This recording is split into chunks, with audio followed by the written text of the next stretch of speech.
Ready, set, go. We are a little late today. Um, Sorry about that. We're going to do scripting today. So we did a little bit of scripting last week, and we're going to jump right in. I am a big fan of project-based learning, which means that, we have something fun to do while we're doing it. That's relevant. It's not just some contrived little thing. Sometimes a contrived thing is fine. Um, so today is going to be all about starting to build your toolkit.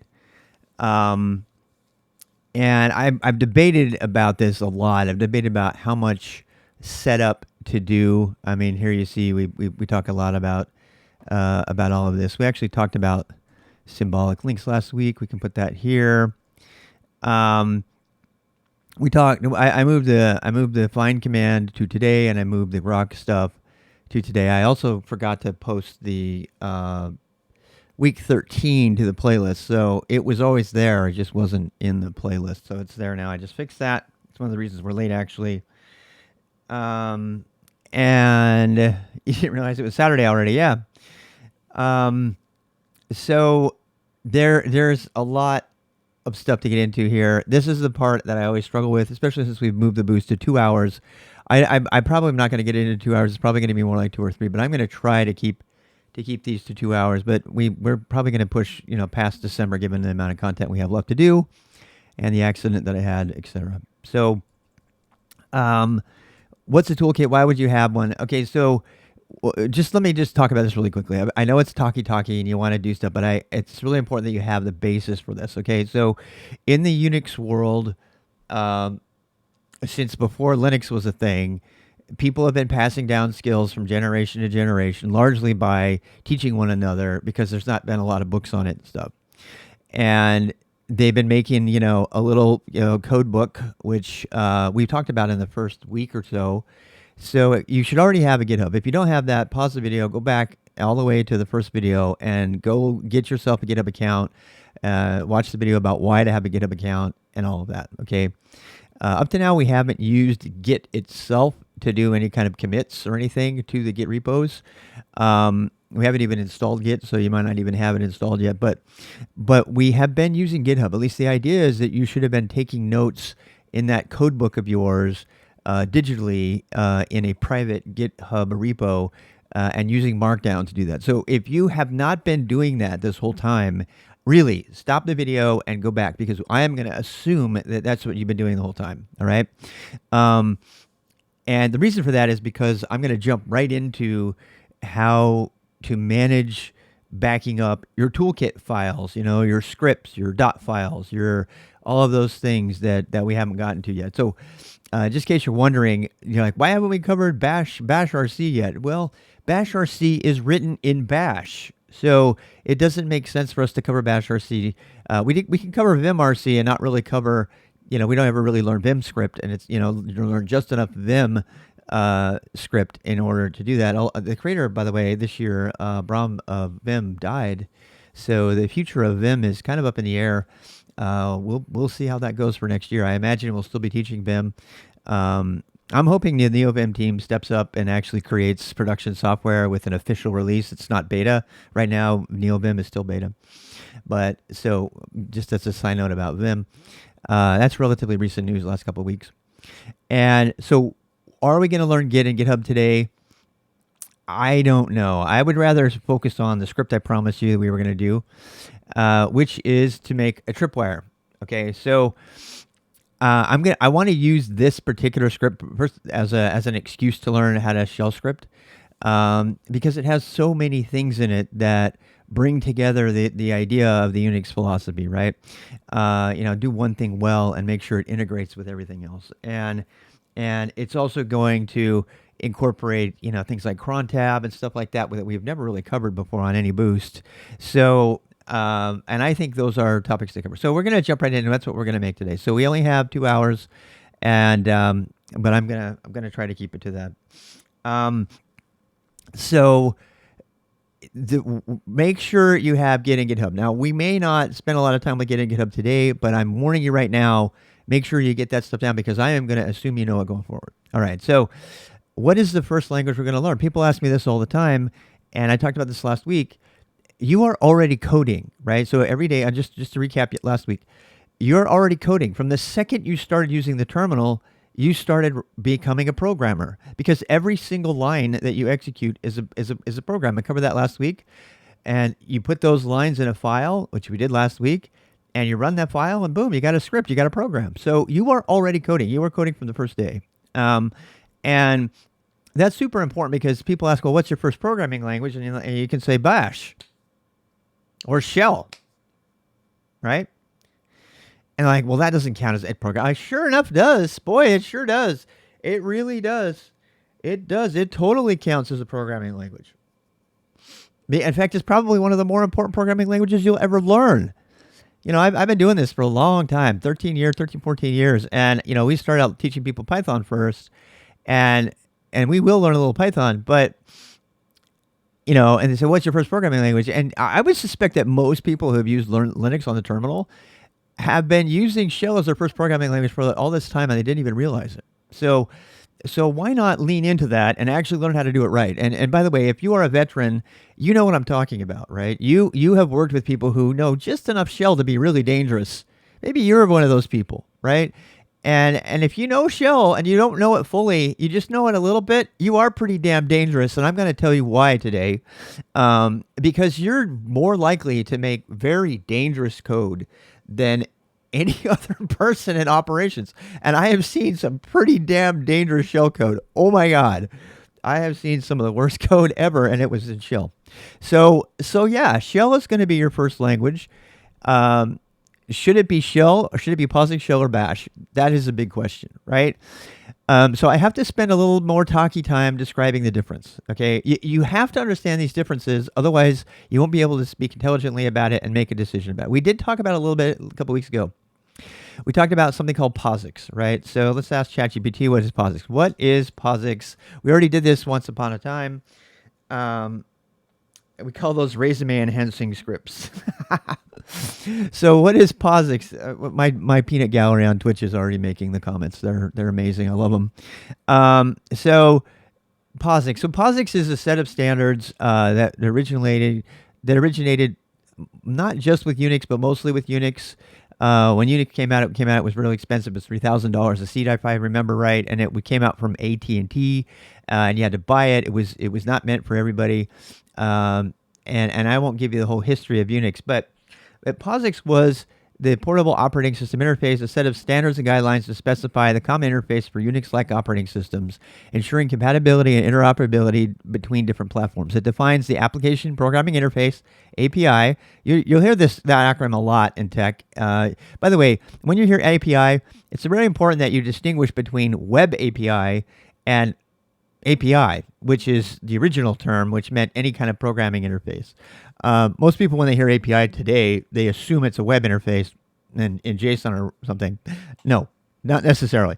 Command line interface, CLI, and shell utilities, as well as the behavior of the operating system and various software components.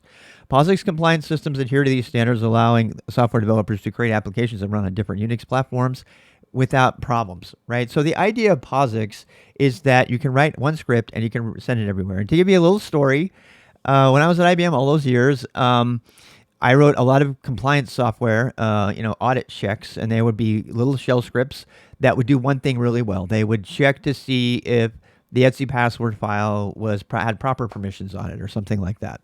And then they would report back, right? They would have a standard output that everybody agreed on. That's an API. And that stuff would be then gathered up and put into a big old terabyte database that I designed. And then they would, the compliance people would come and see if those systems and in the Fortune 500 were in compliance, and they could look at it, right? So, and at the time, there was a very hard line requirement that all of our shell scripts, these shell scripts had to run on any Unix system. They had to run on Solaris, they had to run on AIX, they had to run on SCO, believe it or not. Some of you don't know these things. Make sure you Google them. They had to run on BSD. They had to run on Linux, of course, and all flavors of Linux. And so that requirement automatically dictated to our team that we had to write our scripts in POSIX compliant shell. All right. And there's a strong argument today still to write in POSIX compliant shell. In fact, it wasn't until 2 years ago that I experimented. Most of my toolkit was written in Perl for most of my lifetime because it could be run anywhere, and Perl was on everything. And it's a much more powerful shell scripting language than anything else that's out there. Far more powerful than Python by a long way, for this kind of thing. Python was never installed by default, so when the requirement of the project is, in particularly in operations or hacking security, is that what you write runs anywhere, which I continue to repeat during the boost as one of the fundamental requirements of all of my decisions. When that is a requirement, then the decision about what language you use and whether it works on everything is very important. And the default decision for most of this stuff was to write POSIX compliant shell scripts. Now that term right there, if you don't understand it or you're still hanging around, you still want more, make sure you understand what I just said. POSIX compliant shell scripts. You need to know this because you're going to hear it in the enterprise all the time. And then somebody's going to say, well, why can't we just write it in bash? Right? It's very important that you understand that born again shell, BASH, is not fundamentally POSIX compliant. It can be. You can force bash to be POSIX compliant, but by default, bash, for better or worse, dramatically improves on POSIX compliant shell scripts, right? And in 2023, there is still a raging debate about whether people should generally default to a POSIX compliant shell script versus bash. And as I said 2 years ago, I allowed myself to give up Perl as my standard shell scripting language and to replace it with bash. And I did that for a year and a half. And my justification for doing that was because bash is the default on all Linux systems. At least that was true 2 years ago. It's not true anymore. And I mean, except for Alpine and some edge cases, right? And people complain about Arch and M1s now. So there's a huge debate around this topic, right? So I allowed myself to use bash as my default. One of the biggest problems with bash, and I'm just going to net this out for you. One of the biggest problems with bash is that bash is GPL v3, which means that it uses a license that Torvalds calls criminal. That's his word, because it forces hardware vendors to do things that they didn't have to do with GPL v3. I don't know how much we're going to get into licensing.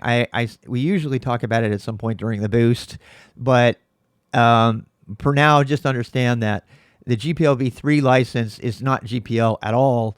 It basically took the GPL name and created an entirely, and I quote Linus Torvalds, and it made an entirely new license, and then they hid it under GPL v3, and they got people to adopt it, and it was very, very controversial. I actually am strongly against GPL v3.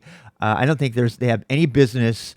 The definition of freedom should not be taking away the freedom of your hardware vendors to release software how they want to on their own. The GPL v3 forces hardware vendors to release open hardware so that, I mean, I'm paraphrasing, so that the owners can go in there and change the software if they want to. It has nothing to do with software. The GPL v3 forces hardware vendors to comply. And it was made because TiVo is I don't want to get into it, but TiVo is TiVoization. It's called. TiVo is a set-top box back when we used to record, digital TV kind of things. And TiVo released it for security reasons. They did not allow their end users to do anything to their devices. And that caused a great big hoopla in the open source world, because even though GPL says you have the freedom to change out your software, these hardware people were negating that freedom, to quote Stallman, and they were making it so that you had to run their version of the software. And even though, yeah, sure, you could get the source code and stuff, you didn't have the freedom, according to Stallman, to change the operating system on your device. And TiVo and the gang were saying, that's completely insecure. If you make us create an interface for our users to change up the software, first of all, it's going to cost us more money. And then you have people that are like putting Linux and BSD and stuff like that on like, devices and lapel pins and stuff. There's no way for them to have an interface to be able to change it. It's a massive, massive controversy. And I landed with Torvalds on this. Why does this matter? Because these licenses are involved in the decision about whether to write a POSIX shell script or whether to write a bash script, because bash is fundamental wart. Bash is awesome. I really love it. I really, really love bash. The biggest wart for bash, however, is the license. And it's the very reason that Apple has kept bash back on version 2. It's now up to 5 or something. And they have kept it, and they will not. You have to actually install bash. And then Apple, I have to tell you this because this is going to influence our decision about what shell scripting language to use. So then Apple decides, well, this Z shell thing over here, that's, MIT license, I believe, which is really permissive. You can do whatever you want with that. Same thing is that's how Apple stole BSD and put it in Apple. Every Mac is running BSD Unix, and it has been since Steve Jobs brought Next over, and they totally stole the code base, which they're legally enabled to do, and they made that into the whole thing. Nobody even knows. And so they were afraid. Apple was afraid of they were afraid of GPLv3, which is what bash is, and they said, fine. Oh, why don't we use Z shell? It's this better shell. It's not. It's objectively inferior in every way to bash, and I can prove that I'm not. You're going to make your own conclusion, but it's objectively inferior in every way, not to mention less secure. And they forced everybody to use Z shell because of the license, not because of the quality of the shell. So I've mentioned several shells right now, and I just brought another name in the mix. That's called Z shell. Right? And there's going to be somebody who's going to flame me about this. People love their Z shell. And frankly, most of the people who love Z shell, if you really press them hard on it, the reason they love it is because they love Oh My Z shell, which gives them a nice, pretty prompt really quickly and easily. And they're a total noob. And so they don't know how to set up their own prompt. Okay, we're going to teach you how. You're going to go through how to set up your own prompt, and you're not going to need Oh My Z shell. They don't say, well, Z shell's got a better license, which is the best argument to make for using Z shell. And in the last 2 or 3 years, there's been a lot of upheaval in the industry because a lot of really prolific and, putting out a lot of stuff and high-end Linux distributions have started putting in Z shell and dropping GPLv3 like Apple, right? And that includes Kali Linux. So the default shell on Kali Linux is now Z shell, and if you're a security person, you know what I'm talking about, right? I believe the default shell on Arch is now Z shell, and then you have really important distributions in the container world like Alpine. Alpine does not run Z shell because it's so tiny. It's its very own version of shell, but it is POSIX compliant. Right? So the Alpine and BusyBox, these tiny little container Linux distros, they run a POSIX compliant shell. You'd have to install bash onto them, which you can do, but it would bloat the crap out of it and defeat the entire purpose of that distro, period. Alpine is, by the way, one of my favorite distros because of how tiny it is. So I know that's a lot of background and a lot of talk, and you just want to get to the part where writing code, but I need you to understand, I need everybody listening to this to understand these considerations, because I, to this day, am still struggling to decide what should be my default. Kali was infiltrated by the CIA. No wonder they switched to Z shell. Yeah. So the conversation really, and we've got several questions in the chat, and I'll answer this as succinctly as I can. What is good about Z shell and bash? Okay. First of all, and I've said this many times, there's lots of other videos on this. To me, the fundamental difference between Z shell and bash that matters more than anything else is the license. And most people making YouTube videos are not going to answer like that. They're going to answer and they're going to say this or that or Z shell or this, or, they got a million other reasons. They really love the tab completion that's built in, which, by the way, is really stupid. People don't know about, some of the CD path and a lot of the people who push the Z shell stuff on you, they don't know bash enough to know that exists in bash. I can't tell you how many times that's happened. So like CD path, for example, we're going to get into CD path. CD path allows you to do tab completion of where you're going to go next, right? And there are things in it. Now, I tried to be fair, I tried Z Shell for a full week or so, and there are a lot of real big glaring problems with Z Shell. And I've written about them. I'm trying to decide whether I want to delineate all of them right now. Probably not. Okay. The real question for us today is, do we write POSIX shell as our default, or do we write bash? All right. And there's some more considerations to this question, right? And let me give you one more consideration in this question. Can you write I think the most important thing is, number one, is the shell going to be on the machine? Okay. Very important consideration. Probably the most important consideration, right? And 2 years ago, saying that bash was going to be on the machine, on all machines, any Unix system, was a very good bet. That is no longer the case. That is no longer the case. The occurrences of bash on any Unix system that you might encounter are actually fundamentally smaller. And this includes BSD Unix, which is not Linux, right? Which, by the way, the default shell is, I think, C shell. There's another shell we haven't talked about. It's called K shell. But all of those shells we're going to put into a big kind of bundle called POSIX compliant, okay? And strictly speaking, they're not POSIX compliant, by the way. Not even Bourne shell is POSIX compliant, but I won't go there. But they are considered the most, universal shells, right? They're the ones that IBM made me code in because that shell code could run anywhere. So the number one consideration when picking a shell scripting language is, can it run anywhere, right?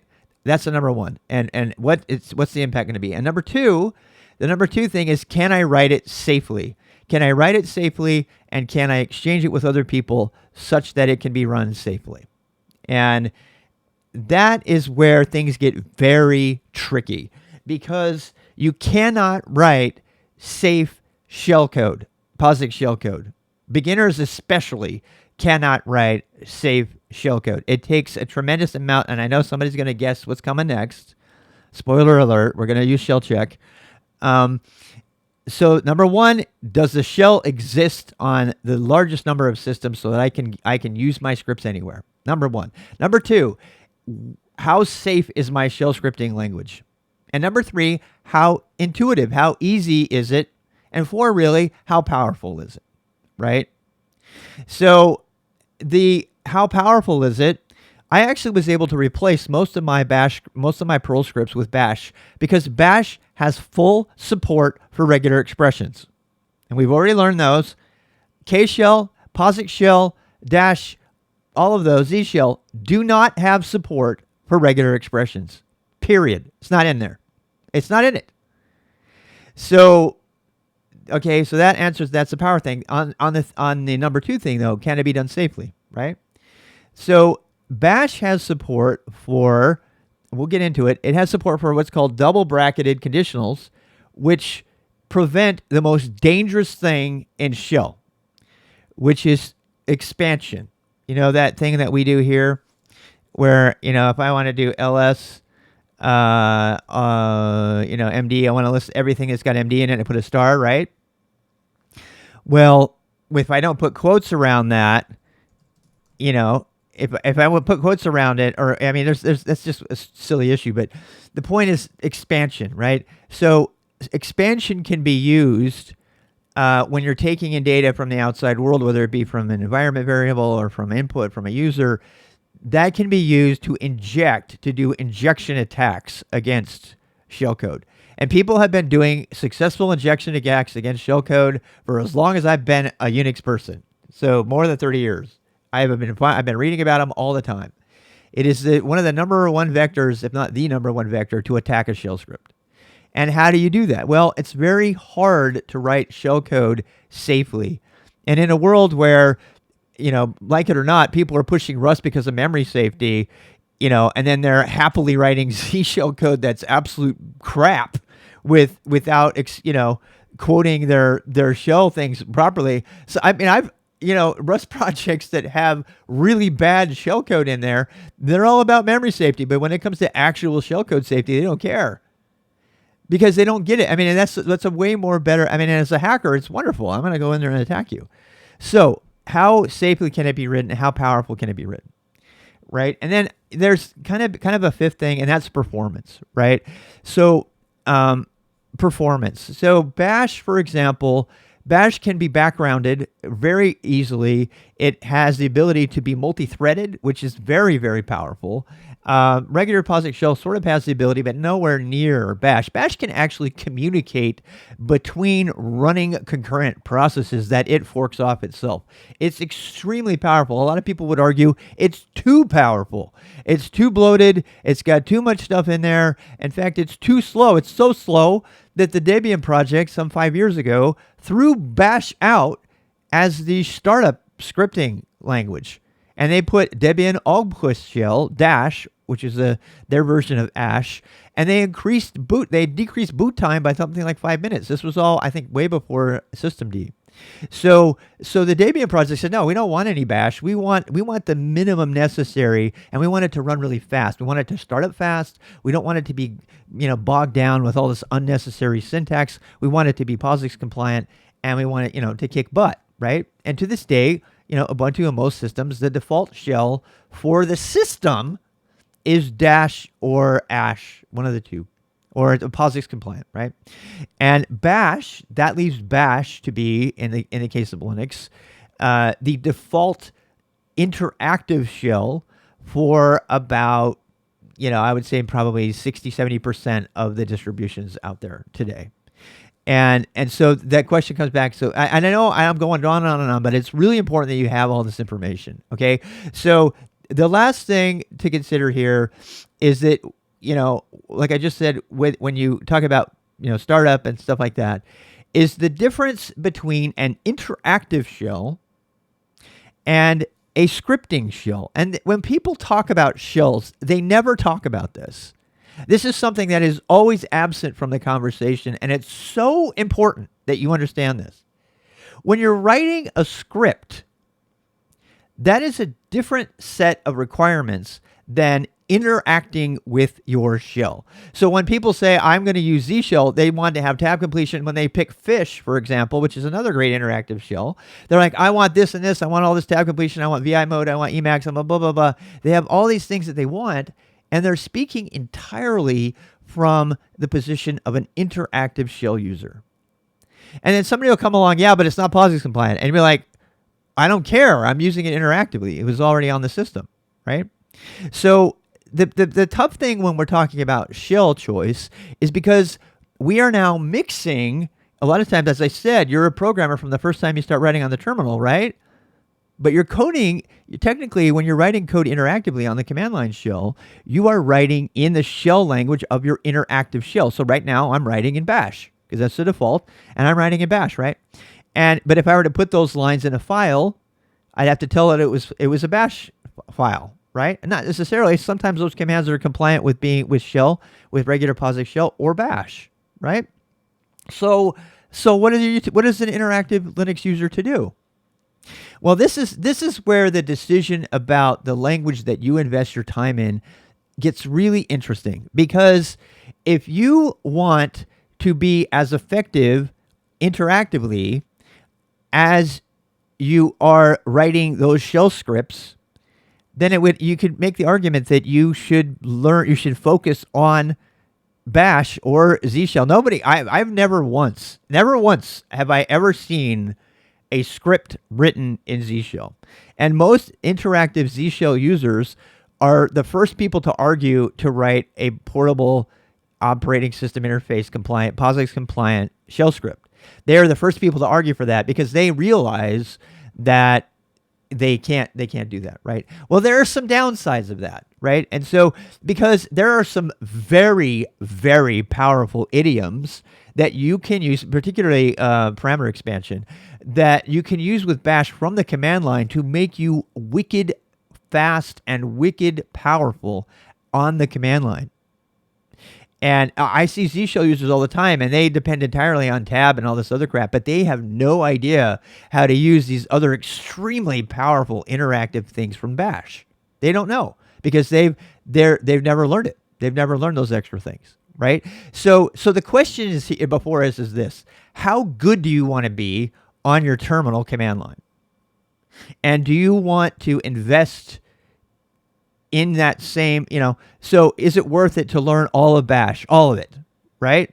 So you can make the argument based on everything that I've said that you should put most of your scripts in POSIX, should be POSIX shell if you want them to be interoperable with other people, right?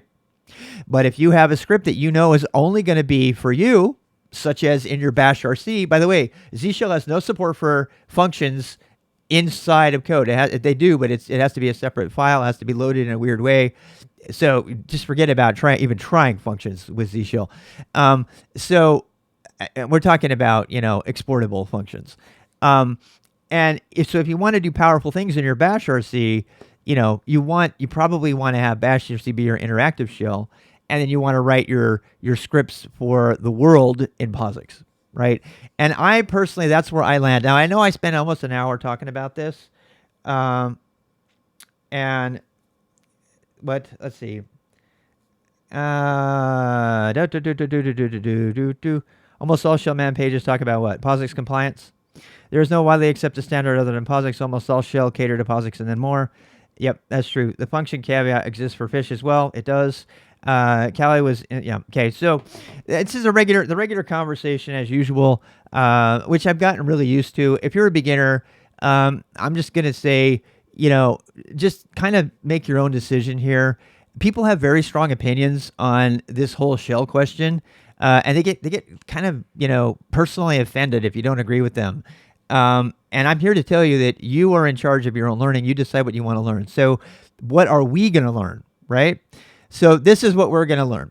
We're going to learn how to shell script in POSIX, and we're going to learn how to shell script in Bash for the first time. Okay, and we're going to do both of those. And as we do both of them, I am going to talk to you about the security considerations of the two. And in order to help inform you about the security considerations as we're writing the code, we are going to use a tool that you should go get today if you don't have it, called shellcheck. So sudo apt install shellcheck. Now, if you're on a different distro, look it up, but that's the standard distro for the boost is Debian-based apt. Okay, so you're going to go get the shellcheck tool. And we're going to talk about shellcheck. So thankfully, in 2023, actually sometime way before this absolutely amazing tool called shellcheck, which is actually released under GPL v3, but that's another thing. It's not like a shell scripting language, so that's fine. So shellcheck is probably the best tool, I would say, that's been created in the last 20 years for Unix operations people. And people don't know about it, okay? So what is it? Shellcheck lets you make insecure code and fix it. So if I were to do temp foo, let's do temp foo, bin sh, echo, hello there, right? So, and we can actually run shellcheck on this and see what's up. Right? Okay, we didn't get any errors, right? But if I put a variable in here, which we're going to learn about, let's say some var equal, I'm doing global. I really probably don't need to. Hello. Now, you see that interaction that's happening there? I'm going to show you how to add that as well. That's actually a bonus. Shellcheck.net is also a place to go, but I would never, why would you do that? You have to copy and paste your code all the time. No, you should put shellcheck so that it's built into your editor so it shows you when you have an edit and you have a mistake. Watch what happens when I get rid of this. See that? I'm getting warnings. I'm getting warnings, but they're not as bad as they were before. That's kind of interesting. Yeah. So I'm getting, that's like a fatal bug. So it's telling me what's up. Let's actually run it from the command line again. Shellcheck. And it's fine, right? I think it's fine because it's not reading the environment variable from the path. If we do $1, I think it might trigger it. But bottom line, this is your safety net. Okay? See that? Now it's got a problem. Why? I mean, it's a really powerful program. It's actually written in Haskell, so it does some really great parsing. Um, this is telling me, as you can see down at the bottom, double quote and prevent globbing. Remember the whole globbing thing, right? Um, so so now I get an error. And and another thing that's really great about this is you can actually click on the wiki for shell check, and it will give you an extensive explanation of why that is insecure. I cannot overstate how valuable this tool is for anyone who spends any amount of time writing code on the command line or in shell scripts. I also cannot overstate how few people know about shell check in the professional enterprise industry. They're like, oh my God, that's a great tool. I should start using that. I'm like, yeah, 10 years ago. So if you are not using shell check and you work in an enterprise environment writing shell code, you're doing it wrong in 2023. This tool is by far the industry standard best way to prevent problems. It also addresses one of the biggest dilemmas that we just talked about. That is my POSIX compliant shell code safe? I told you it's easier to write really bad code in POSIX because it's so old, right? Well, now you've got a safety net. As long as you remember to run shell check every time, and if you incorporate it into your web browser and into your editor like I have done, you won't even need to run it anytime. You will see your glaring security errors all the time while you're writing it. And I'm like, oh, that's right, I'm supposed to quote that. Oh, that's right, blah, blah, blah. And if you don't understand why, or you want to tell it to shut up because you're doing something that is special, you can do that. You can do that with shell check. And so we're going to go through all of that. And it would usually say to quote vars. Yeah, it doesn't say to quote vars in this case because it's not coming from tainted. And the other thing I like about Perl actually had dash capital T, which was that would turn on taint checking. And so you couldn't write any Perl code at all. It wouldn't even run unless you matched the tainted code with a regular expression to make sure you were very specifically checking it for what you wanted. But the closest, we don't have anything like that. So the reason that this is okay with the word foo here, but not okay with that, is because it sees that foo relates to something that came from inside of the code and therefore hasn't been tainted. It's extremely intelligent. It's extremely intelligent. This is perfectly safe code to shell check because it's like, well, you quoted it up here, right? Now, most people would tell you just carte blanche that you should always quote variables, right? But shell check is actually smart enough to say, no, you're fine there until you add it from outside, right? Or you add it from an environment variable. How about that? Once it comes from outside, when it comes from an environment variable, which is outside of the scope of the program, or if it comes from an argument, then now it's like, no, I don't know if you can trust that. You should probably quote that, right? I cannot tell you how amazingly intelligent that is for, I wouldn't even call this a linter at that point. A linter, by the way, is something that makes sure that your formatting and styles are correct. This is more of a validator or a vet or. So let's talk about how to put shell check in your Vim. If you haven't put shell check in your Vim already, I recently did this and I did not document how to do it in the earlier part of the boost because I was testing it. Go back and watch the video for the week about VimRC where we talk about every single line of my VimRC here. But in order for me to explain what's happening, I need you to see a couple lines that I've added since that time after experimenting with this for you because I wanted to make it easy for you to do this. Quoting your variables does make them safe depending on what you're using them for. Yes, and that's what shell check just was answering for us. Okay, so I'm going to look through. This is my VimRC. You can go look through mine anytime. It's in rwxrob/dot, and you can go find it. It's dot. This is VimRC, and you'll see that I added a plugin. I think it's Ale. So if you have questions about how to do this, I don't want to go through how to set this up. I'm just going to show it to you. I'm trying to find my play. Here we go. So we talked about plugins up here some time ago. And this is the one that I added. And I actually customized it quite a bit for Go, but we're not doing any Go yet. So this is a plugin called Ale. We talked about using plugin managers and why I picked this one and blah blah blah. And I'm not going to go into that. This is the one. This is the line to add, and then you'll get Ale, and then I went in and had some fun and I put some emojis for my signs in my L thing, and then I have L linters. And I made sure to turn off Go Meta Linter and Go Build and Go FMT. These are actually a little bit too aggressive. But you can read all about L if you want to. We're not, again, it's the boost, so we're not going to get into a lot of detail. But I did notice that if you have shellcheck installed, L by default will run shellcheck. It was a very pleasant surprise actually. It will happily run shellcheck for you and show you your bad lines. Okay, so that is what is going on there. I don't believe there's anything else added with regard to that. No, this is a bunch of my other stuff that we talked about. So that's how you get the shell check incorporated into your shell scripting. So let's go ahead and start writing some shell code. Now, what kind of time we got? We got an hour and a half or so.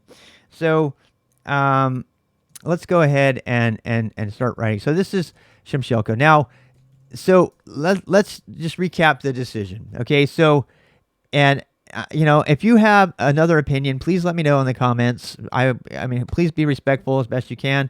If you disagree with my decisions, or you have any new information to bring to me, I believe I have a solid track record of changing my position on anything when given enough information. So if you have any input on that, let me know. But so given the fact that we have shell check, and given the fact that Bash is no longer the default on several major distros, and given the fact that POSIX Unix has been the standard for more than 3 or 4 decades to write universally acceptable shell coding scripts, I believe our shell scripting should be done in POSIX shell code in 2023. And that is a difference from last year. Last year we learned Bash. Some of you are sad because you're not going to learn Bash. However, I also think that you should learn Bash, and personally, I think you should use Bash as your interactive shell, even though it absolutely makes me sad that it's GPL v3. There is nothing that even comes close to touching Bash in power when it comes to interactive shells. There's just nothing. Fish and Z shell, I could fight against it all day. So, and by the way, Bash is the default login shell for most things still, right? So worst case scenario, you get on a system that's got Z shell instead of Bash, and you either install Bash or you use what you know because you write all your POSIX shell scripts as POSIX, right? So you know how to switch in your mind to go back and say, hey, I'm going to do POSIX. So I talk about the idea of progressive PWA, right? Progressive, design, progressive learning. Basically start with Ed and then learn VI and then learn Vim and then learn NeoVim, or whatever. But make sure that you can downgrade your knowledge and skills based on what you have available to you. And this is based on the assumption that you want to be effective in many, many places, which I understand is not everybody's case, but that's where we're coming from. Okay. So based on that, I think it's important that you learn how to write POSIX shell scripts practically. And last year I taught Bash first because it's safer. And I was of the opinion that it's more important for beginners to write safe shell script than it is for them to write POSIX compliant shell code, because I guarantee you the average beginner is going to write extremely insecure shell code. But now that we have shell check, that makes up for that problem. So we can tackle that problem right now. All right. So let's get into it. In fact, let's take a quick little break. As a private user, it doesn't matter what license the shell has. I agree. As an interactive user, this is why I don't have a problem installing Bash on my interactive shell. Every system that I have that I'm going to use to be interactive, I don't care what the license is of the shell, honestly, other than an ethical dilemma because I don't like supporting GPL-v3 things at all, which shellcheck also is. It doesn't have anything to do with limiting my ability to release software or things like that, especially if I write my shell code in POSIX shell, right? I can leverage all the benefits of Bash, which we will learn. Now, unfortunately, this extends the time of the boost quite a bit, right? Because now not only are we learning all of Bash, but we're learning POSIX shell and bash, and it was bad enough before with just bash. So this is probably going to take a little while. And I need to get a drink of water. So I'm going to take a quick break here, and I'll be right back. Here's some music. All right, we all had a great break. I hope you did. We needed to make some changes, some things, and catch up. I went outside a little bit. God, it's hot outside today. Really hot. And we're back. We're back to coding. So I know I blew about the first hour talking about the decisions behind how to code, but I really believe that you need to be an informed technologist. And, you know, I like to answer the question why. I'm the kind of guy who asks the question why. So now you know why. You know why that we're going to learn what we're going to learn in the way that we're going to learn it, okay? So there are a lot of different mini projects that we can jump into to code, to learn all of these things. But as I said last week, so this next hour, we are going to write a very, very, very minimal version of something called tripwire. And I don't know if we're going to finish in an hour, but we're going to start. And what that means is, yeah, I hit on record. What that means is that we are going to make a program, and this is one of those times where I'm wondering if you might need to start making a repo and all that stuff with Git. So for right now, let's just start out by making a directory organization for where you're going to put this thing eventually. Okay, now this particular script is kind of tough to decide, right? Do we want this script to have its own project in GitHub, or do we want this script to just be one of many scripts, right? Well, this particular script is probably going to get used for a lot of things. In fact, we're going to probably write a Go version of it later that can run on anything, right? And then you can even run on Windows.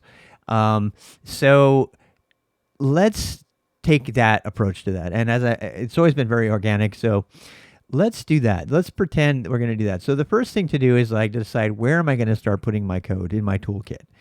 And I strongly recommend, the only reason I use a capital there, I used to not. So if you CD enter, it'll take you into your home directory, and you can see there's all my videos and stuff. And we have this. So by default, most Linux systems will put a capital in there. And so to kind of be consistent with that, I personally have made a capital repos directory. Some people might want to make it lowercase. But the important part of this is, and these commands that I'm doing, we've already covered. So if you don't know a CD and everything, please stop the video and make sure you go understand it. So CD, we're CDing into repos now.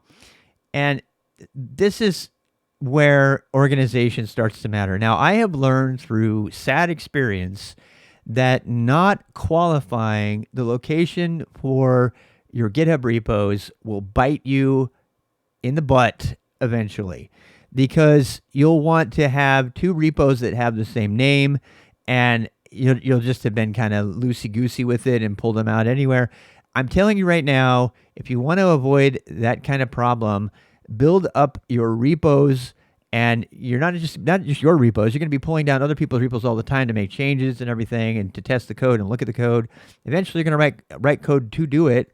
I have one from a single command line. I can clone anything in one command line, so I don't have to do all the rigmarole. So, but that only works if you have a good organization structure. So the top level of my repos directory is the name of the source, and there are lots of places to host source code repos.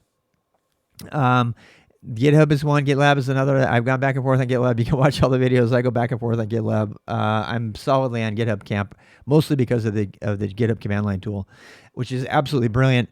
And okay, so now I'm inside of GitHub. We see all of the different people and projects that I have cloned, right? Some of them are mine, some of them are other people, some of them are other streamers. There's Orchenheimer. And so I'm going to actually go into RWX Rob, which is, now if you don't have this, make one, right? You remember how to do that? How do you do it? Make directory, github.com, right? Boom. That'll make it. Okay. And I'm going to CD into that. And from inside of GitHub, I'm going to make another directory for my user. Now, you probably already have this. Maybe you don't. But go ahead and do make directory and make one that matches your name. your name on GitHub, that is. Now, in my case, my username matches my name on GitHub. I tend to do that because it makes it easier to connect. If you have not yet created a user for yourself on your Linux system, whichever version you're using, then do that, right? So RDBX Rob, make one of theirs. I already did that. So CD into that. And now inside of here, you can see I got all of these repos, right? And you probably don't have any yet, but in fact, you probably don't have any because you might have a notes one, right? So go ahead and we're going to make a new one. Now, we are not going to do Git and GitHub today. We're not going to have time. It's just not, and it's going to take too long for that. Thank you for the sub. So let's go ahead, and let's go ahead and do that. So we see that we're in the RDBX Rob, and we have this directory. So let's make one more directory, and let's call it tripwire, right? Make directory trip. Let me make sure I don't have a tripwire already. Let me just check. I don't think I do, but no, I don't. Okay. So we're going to make a directory called tripwire. Now, to be fair, it's really important that you know this. Tripwire is the name of what has now become very proprietary software. Once upon a time, you could use Tripwire for free. It was an intrusion detection system. It has since been allowed, and you can actually use the actual Tripwire. But we are going to write a very, very simple version of Tripwire. What is Tripwire? Okay, so what Tripwire does is you tell it, you point it at the top level of your distro, and you run it regularly, and every time it runs, it checks to see if any of the files have changed since the last time it ran, and it makes a list of those files and sends them to you in a report. Not too fancy, is it? But that is by far the best way to catch a hacker. If you want to catch a hacker, look at what's changed on the system. And some of the better bots these days, hacker bots, they will actually create files and then it'll delete all those files before they end because they know that if they leave files around, they're going to get detected, right? So, but this is exactly how I caught the hacker who hacked me back in 2000 and reported him, and I'll tell you that story another day. But so there you go. So we're going to make a directory called tripwire and cd into tripwire. Now, we're assuming that this entire project is going to live in this directory now, right? So we can start making something. So the reason I wanted to make our own project for this is so that we can practice making projects before we get into the dot files, and also so that we can have at least one project that you probably want to keep around. This is actually a project that you might want to eventually choose to make public. We're not going to do any of the GitHub stuff today, but this might be one that you eventually, once you get it kind of fleshed out, you might want to make it public because it does demonstrate a certain level of skill with regard to, scripting and stuff. So let's go ahead and let's make a readme.md, always capital.md. You see people do lowercase. This is the standard used by GitHub, so we're going to do that. And we're going to write it in Markdown. And we're going to say simple tripwire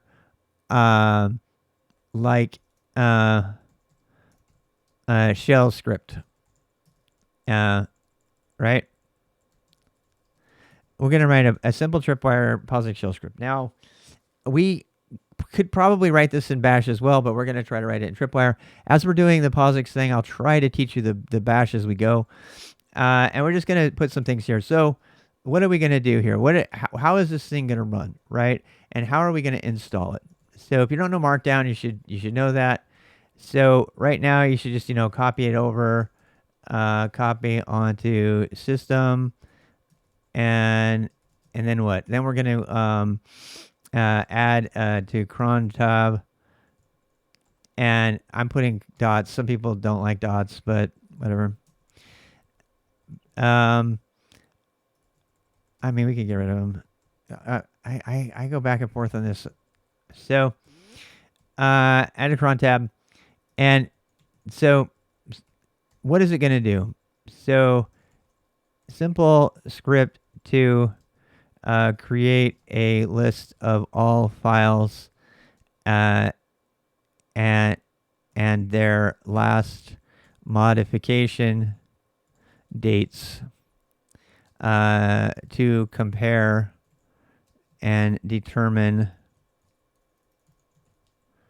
what has changed on the system. By the way, this is not just for hacking.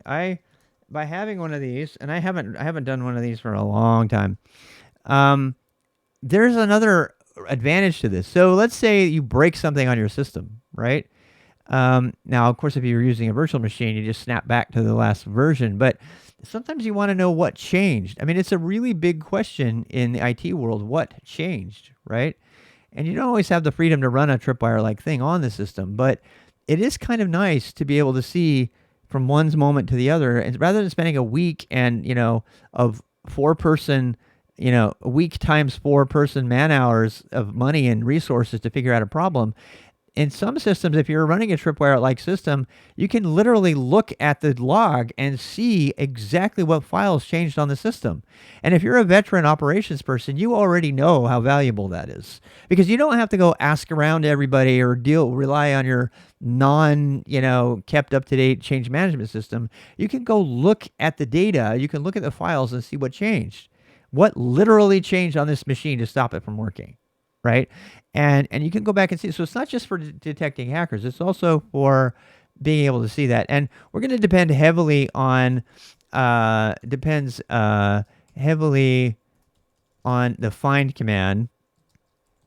Okay, so we're going to use the find command. Files have changed. Yes, it does. Mossy. Yep. Find. That's the one we're talking about.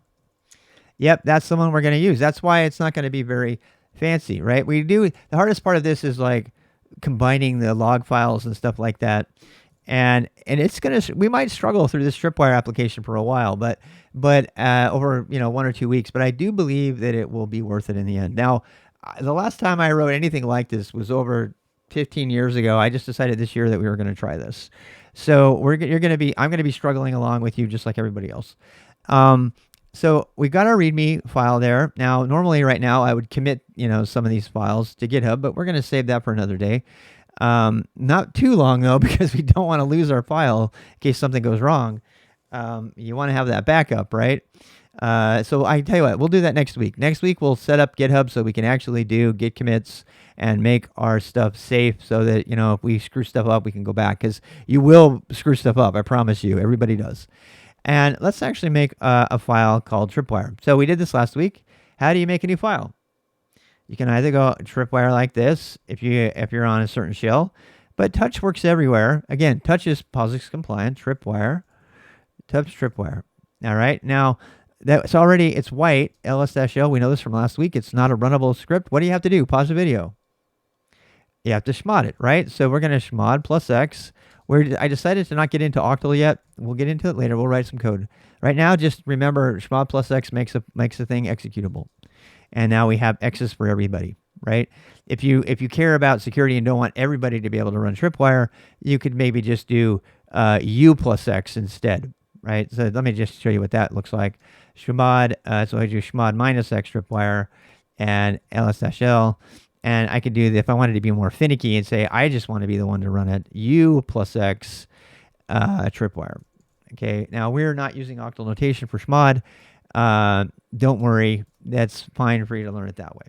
Okay, and the only problem with that is if you want to share that script with other people, it depends on how you share it with them, but they may not be able to do it. And then I have, as you know, I have schmucks because I'm lazy. And I have an alias, so schmucks tripwire, and we'll do that. So ls-l tripwire, and now we have a running program. 755 is not always the same as U plus X. No, as 755 is adding X to everything. That's the same as plus X for the whole thing. We're not going to do octal. If you are anxious and you want to learn about it, do man chmod, and you can go read about octal right now. But I don't want to cover octal until we actually cover what octal and bases are, and I do want to cover that properly. We will write a script for that.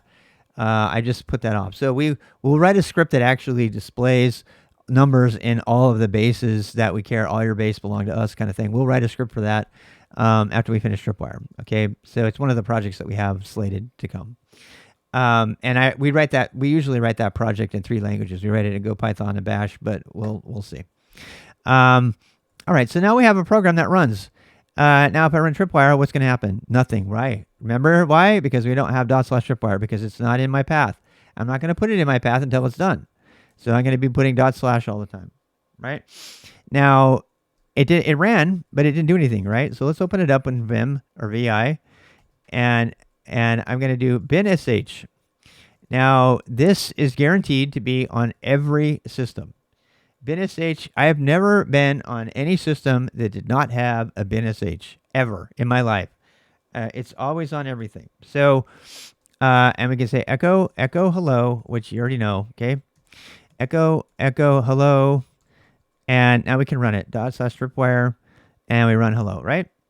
So, and if we run file, which we learned last week, you can run file tripwire. You see that it's a POSIX shell script. Yay! It's not bash, right? And now we can actually run shell check on tripwire, and we see that there are no problems so far. Now, if you take the time to set up Ale, you should be able to start writing the code. Okay, so what is the first thing we need to do? All right, so something that I like to do is I like to kind of put a to-do list in here of what I have to do in my actual code. And I say things like what we're going to do. So we're going to write kind of like the algorithm, not really an algorithm, but it's kind of like the steps that procedure we're going to follow. So to do, get a collection, let's see, use find to get all files that have changed since a specific time. All right. That's the first thing we need to do, okay? And then what? And then we need to write those files to a standard location, standard/configurable location, all right? In a structured way. We're going to learn a lot here. In structured way, and that is kind of code for JSON, which you haven't learned yet. Or something like that. We don't know yet. We're going to find out. And then what? And then this is a lot of work. We're going to compare list of changed. Let's see. Eliminate files. I'll put this second. Eliminate files that we don't care about. So /var, for example, right? If there's files that we know that are going to change all the time, we want to eliminate those. That's going to become an important part of this. Let's see. Yeah, we talked about my mistake on the change time the other week. So yeah, a correction to what I did last week. There are 3 date stamps on any file, and one of them I said was when it was created, and that was wrong. That's when the entry in the inode table was changed. So I was wrong on that, and we'll get into that in a bit. So let's get this very first command. If we don't do anything else today, let's get the find command that will show us all the files. Now there's going to be a lot of files here, right? So when we start this command, let's go ahead, and this is one of the cool things here. We can actually open up a new terminal window. You see what I did there? I did Control AC, right, to open a new terminal window, and I can AA to go back and forth. AA, I can jump back and forth between this and the other window that I just opened. Now, my tmux is opening up in this default location. You might want to actually exit completely out of tmux and start a new tmux session inside of the place where you are now. In fact, let me show you how to do that. So I am going to use my configuration to close each of these windows. Now I could type exit to close it. I could type exit, or I could do Control A ampersand, and that will close out my windows. And so I can close them out. And now I'm going to I'm going to be opening lots of windows, and I want them to all be in the same place. Okay, so let's go back to, now that it's in my GitHub, I can use cd path to go right into it. So I can cd, even though I'm not in anywhere near that directory, I can actually cd into tripwire, and it will know where to go. That is because I have cd path set in bash, and I would bet you that your people that you know who say they know Bash, you've never used CDPath. I didn't know it for many years. But what I just did is I used CDPath and it was able to CD straight into tripwire and it found the right one rather than having to do all the other things. The people who use ZShell, a lot of times they will say that they use ZShell because it does what I just did. All right, so now that I'm in tripwire, I can start tmux again. And when I start tmux in here, now I'm in tripwire and I'm ready to go. And now if I start any new windows, I am here. Okay, so I can name them whatever I want to. I can have one that actually I can change the name. What did I just do there? I did Control A, comma to change the name. I can call this one tripwire, so that my title up at the top is good. And then we can do all the other stuff. Is there 4 date stamps? Did not know that. All right, so now we're gonna do we're gonna use good old find for all of this. And I put up we were gonna do find last week and we put it up.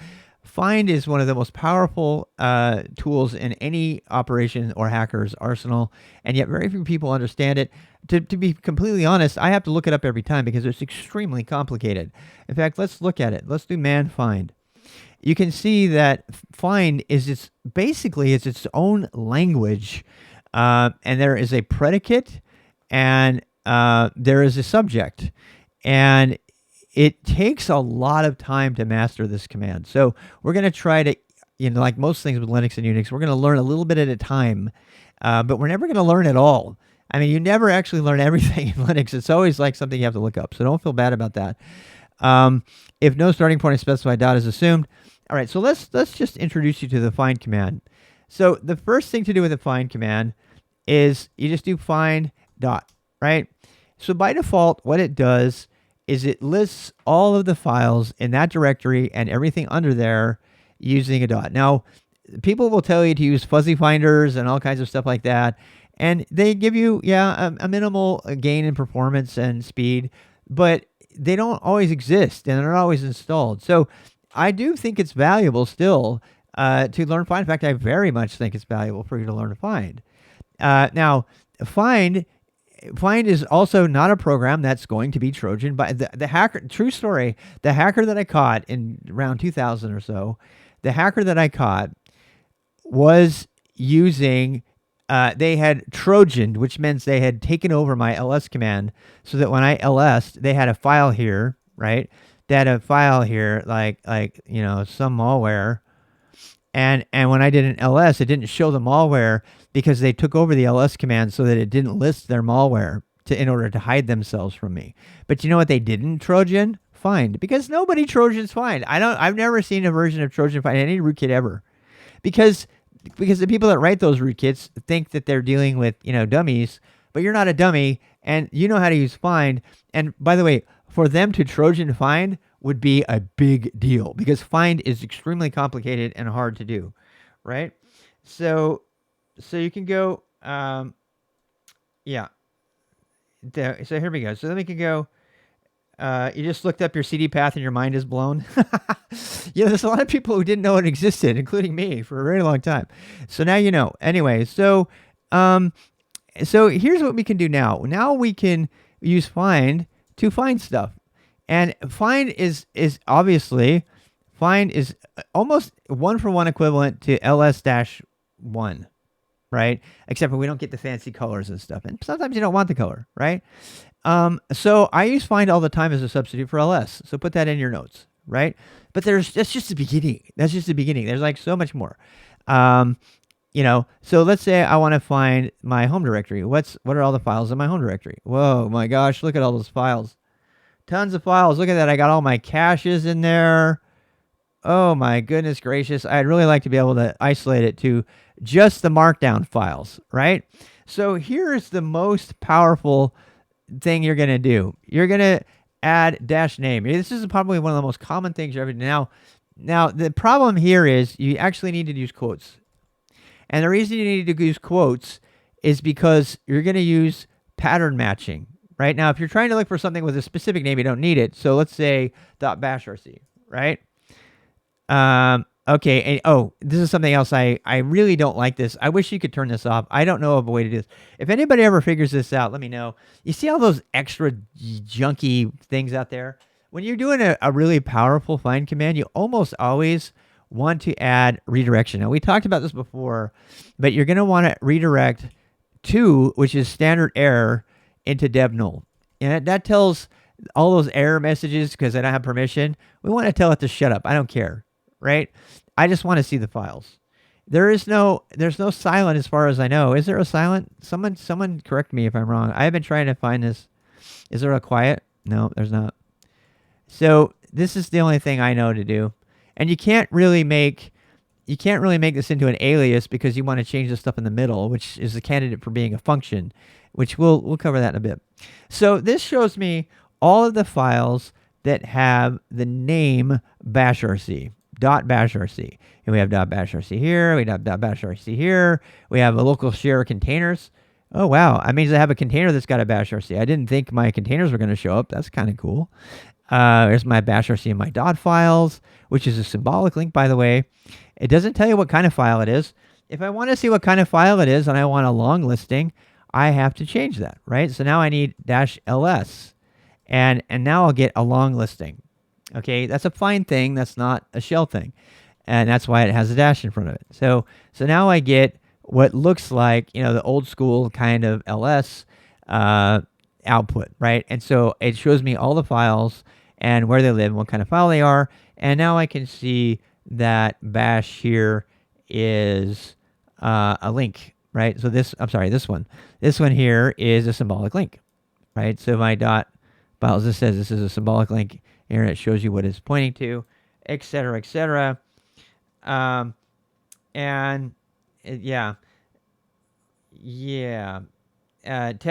Redirect dev tool. I've always wanted some way simpler than that. I feel like this is kind of a long-winded way to tell it to shut up, but you're going to have to do that, right? So redirecting to dev null, by the way, is kind of a meme in our Unix world.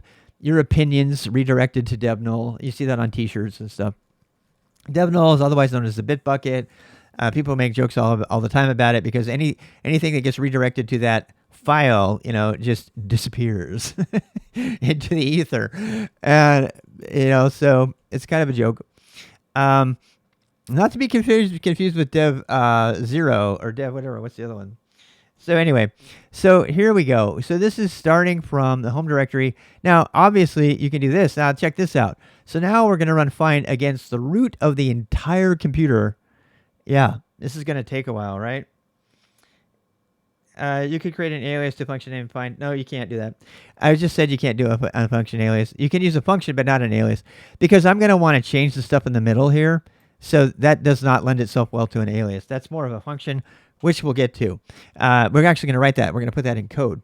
So right now, I'm running find against my entire operating system, and it's giving me every single bashrc on my whole entire place.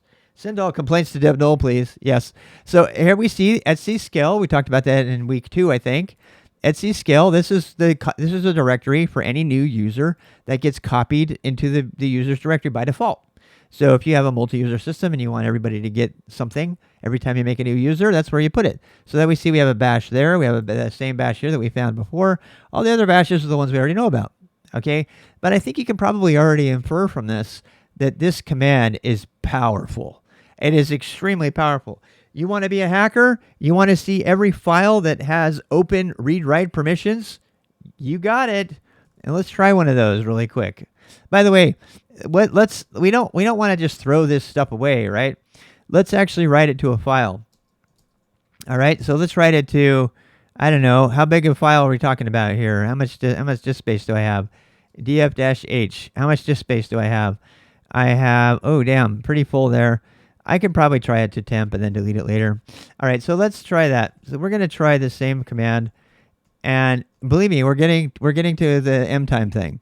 And so we need to redirect all of the output. So the errors go to dev null. We don't care about that. That's what 2 is, standard out, standard error. We already talked about that. And then we're going to redirect 1. You can put 1 here if you want. Otherwise, you can just do whatever, and it's the default. And we can direct that to temp, find dot out. How about that, right? Now, this is all well and good, right? But as you can see, it's kind of annoying, right? Actually, I was watching the Pramagian. The Pramagian and I, we are often at odds with each other, but I heard the Pramagian saying how much he likes tea. And I was like, hey, I like tea too. We have something in common. So, yeah. So, wouldn't it be great if I could also see the output, right? Well, so for that, we're going to pipe it to T instead. Now, when you pipe to T, what does T do? T not only writes it to that file, but it basically forks the stream. So it continues to send the stream to standard output just like before, but it also makes a copy of everything that's sent to that stream into the file that you indicate. So now, if we want to, we can watch what's going on and we can get a file out of this. So now we have find that out and we got our nice pretty file. Look at how pretty this file is, right? And this has got all of our dates and our permissions in it and everything. And now it's not exactly the way we want. I mean, I don't know if we want this to be our database file, right? Because first of all, it has a lot of stuff in here that we don't care about. We're going to get back to that. We're going to massage this file into something that is useful, right? Right now, it's not very useful. We can't really compare the dates and the times and stuff like that. So, but just I mean, that's a good first step, right? So now we've got it. We got it all there. Are you trying to use an alias that has a replace? You made an alias for find that is a function? No, thank you. You put a function in an alias. Why not just put a function in your bash source? Okay. Let's go back to. I mean, I'm sure it works. There's a lot of things that work. But yeah, somebody's making some suggestions about how to make aliases, but we're not going to repeat them because they're not very good. They're funny though. Anyway, so tripwire. So if we wanted tripwire, but what do we really want here? So what do we try? We're getting to the point. This is what I really love about the terminal is we can kind of explore what it is we're building while we're building it, right? So we can like run the code on the command line. Another case to run, if you're going to write code in bash, to run bash as your shell while you're doing this, because then you can actually do it. But in our case, we're just sticking with POSIX stuff, right? So, but we don't want all the files that have bash RC. We want all the files that have changed within the last day. And you can actually, if you wanted to do this, you could ask ChatGPT, how do I find all the files that have changed within the last 24 hours in POSIX shell? Now, I am going to start using ChatGPT a lot more. I know how to look this up. I know where to go in man to go find the answer. I know, but sometimes I just want the syntax. I don't want to have to go do all that extra work. I just want to get the syntax. I already know it. So I'm not saying that you should use ChatGPT as a replacement for writing code, but as you can see right away, it has validated and it's given me a very useful output. So I could do the same research on the internet, which is what I would have done, right? I would have done a single question mark and that would have went to links instead. And I would have had to sift through Stack Exchange answers for the right one.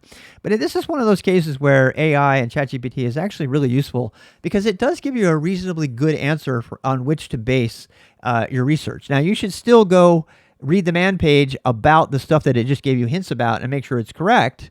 Always, right? You should always do that. Whether you get your source from Wikipedia or ChatGPT, you should do that every time, all the time. You should never just trust it. But this was very useful. This gave me a very quick and dirty way to do that, right? So it tells me right away. And by the way, it isolated all the stuff out of the man page. Everything that's here is information in this big-ass man page that I can go read, right? I could have went through here and read through there and found it all, and that's actually what I do all the time. But now that I know about mtime, I can search through here for mtime, and I can see the same section. File times date was last modified, less than, exactly to n times 24 hours ago. See the comments for a time to understand how rounding affects interpretation. Rounding is actually a thing here. You want to be careful with that. So let's actually go read the a time. So I'm searching for a time. Oops, a time. And where is it? I'm going to have to go back to the top here, /-a time. There we go. File was accessed less than, more than, blah, blah, blah. When find figures out how many 24-hour periods ago the file was accessed, any fractional part is ignored. So to match a time plus 1, a file has to have been accessed at least 2 days ago. So This is kind of weird. We might mess with this a little bit, and we're going to use touch to play with that. So we've got some stuff to go on here, right? So I'm going to use terminal to do my cut and paste, right? And I'm going to push 0, and I'm going to push tap a space, and then I'm going to go to the end of the file, which is a $sign, and then I'm going to hit enter. And now that stuff has been put into my tmux buffer, and I can go back to my other, I can close this for now. I can go back to my other one where I'm writing code, right? And we can now start to try to put this into a file. So let's go to tripwire. Let's open up tripwire. And right here, let's I for insert, and then we're going to do Control A, and then right square bracket for paste. And that paste from my tmux buffer, right? That is my case for using tmux buffering for cutting and pasting as opposed to Vim, because when you use Vim panes, you can't cut and paste between non-Vim things. And that's my number one complaint against people who recommend that. So here we have find path to directory. Okay, well, let's start with just our home directory right now, because we know that it's going to be, kind of messy, right? And because it's been SH, we can use the tilde to be expanded. We want it to be a file, okay? So this says type file. We don't know about that. We didn't learn about that, but you can go read about that now. You can do man find. You can do /type. You can go read about it. That's how a lot of the learning is going to happen, is you're just going to be experimenting and reading, well, what is this thing? I don't know what this is. Let's go read about it. All right, here. Oh, look at this. We got all these different types. We got character, directory, name pipe, but we really just care about files, right? We want regular files, more or less. And in this case, that's really kind of all we care about. So we're going to close that. We don't really need that, though. We could actually get rid of it if we wanted. If you want to remember it, you can leave that commented out here. And we can put that here and then go over here. But M time stands for modified time, and it says 0, right? So this says M time 0 means that the modification time of the file should be within the last 24 hours. 0 means the last 24 hours. 1 means 24 to 48 hours, and so on. Okay, that is important information. In fact, since I'm a noob and I don't know that's pretty esoteric knowledge, I'm going to go ahead and paste that comment in here too. Okay? Because I'm new and I want, so, and then we'll just put, we'll put 0 means the modification time of the files, should be within, okay, 0. So let's actually do this. 0, 0, let's see, means, last 24 hours. I like this one right here. 1 means 24 to 48 hours. And by the way, that's something I forget all the time. So I'm glad ChatGPT helped us out with that. Yeah. Okay. So, yeah. Okay. So we're going to do set UID later.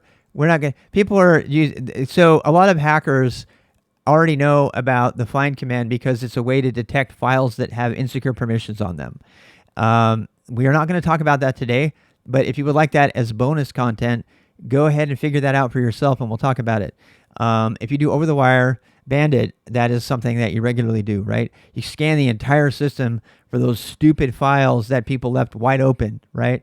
And you set UID, which we haven't talked about at all, but they're talking about that in the chat right now. So right now, we're just using this as a way to detect files that have changed within a recent amount of time. And we say that all the files that have found within this time in my home directory, okay? Now, I can go ahead and run this. Let's try it. /tripwire. And wow, there's lots of files there, right? Okay, so now we're starting to get into the need to ignore things, right? And this is where the code is going to start interesting. So this is all the files that have changed within the last day. And you know how I know? Because I have many videos, and it's only listing one of the videos, right? So let's go back up here, and let's, man, I really need to filter that out, right? Again, the Unix idea of filtering, piping to filters and saying, I don't want all of this, right? Now, the find command is kind of interesting in this regard because It is so powerful. It does its own filtering, so you don't have to pipe it and do your filtering like we've done from the command line, if you don't want to. Right now, if you're doing this command from the command line and you're in a hurry and you're trying to find a hacker in real time or something, you could just do it like this, and you could pipe, and you could grep, you could grep for all the files that had MD in them, right? I mean, that's like a really quick and dirty way to do it. Or you could do grep -v to say I don't want anything that has the word container in the path at all. So that's all the stuff that kind of that's supposed to can take out all the stuff with containers, um, except for I forgot to redirect dev null, right? Dev null. There we go. So now, ooh, we're getting there, right? Oh, I don't like the stuff with cache in it either. So let's do -e. And I mean, this is not something we're going to do, but I want to just show you that it can be done. So we want container or cache. If it's got container or cache in it, I don't want those things. You see how I'm kind of like, the idea is that I am zooming in, right? I'm zooming in on stuff that I don't want to see, right? And let's see, let's do another. I mean, I could continue to add stuff there. And as I said before, we can do our cut and paste here. If I wanted to, I can go back to the beginning of this line, and I can cut and paste that straight into my code. So I can put that into my code. I can go back to my tripwire line, paste it here, and say, take my extra one, and I can kind of build it from there. So you can see how this is kind of going, right? Now, there are a number of ways to clean up this output. Now, this particular way is using two different programs. One program that filters to another program. We've already covered why to do that and how to edit files from the command line and filter and all that. We did that like several weeks ago. But this is, and we talked about regular expressions too, and what is up with the -e and all of that. So we're getting to that point. Well, wouldn't it be nice to have, a sort of ignore line? So now the question is, how do we want to ignore files, right? Do we want to ignore files by name? Do we want to ignore them by keyword? Do we want to ignore the files that match a specific regular expression?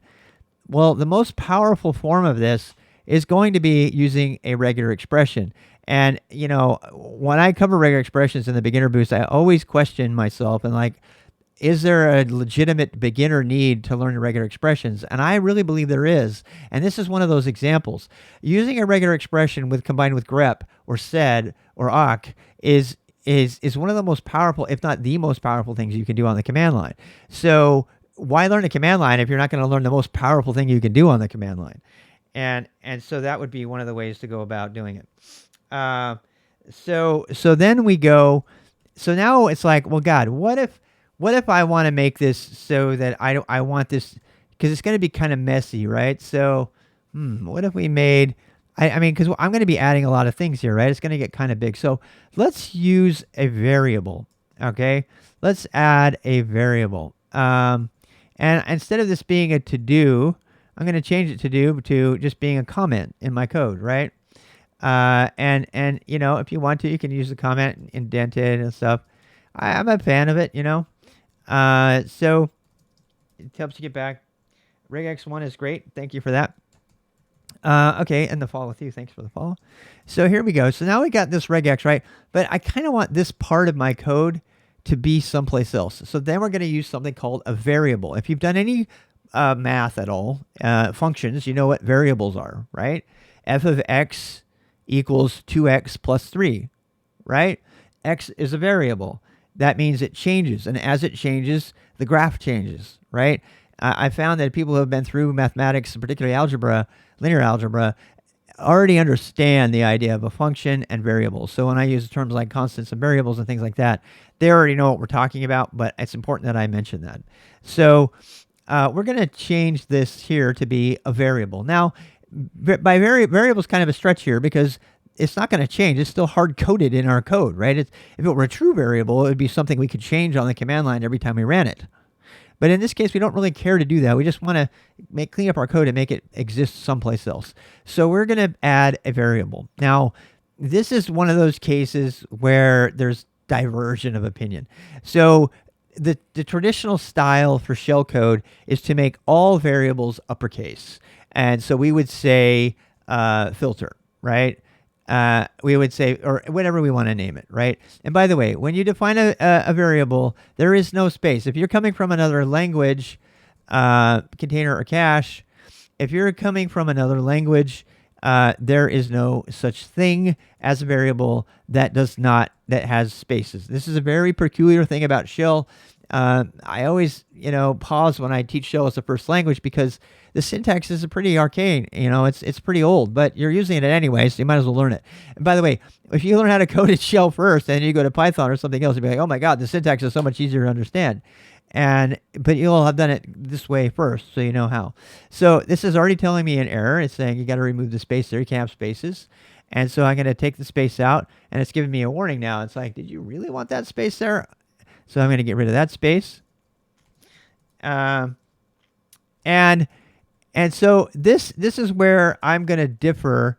It says filter appears unused. This is another really great thing about shellcheck. Okay, Go does this too.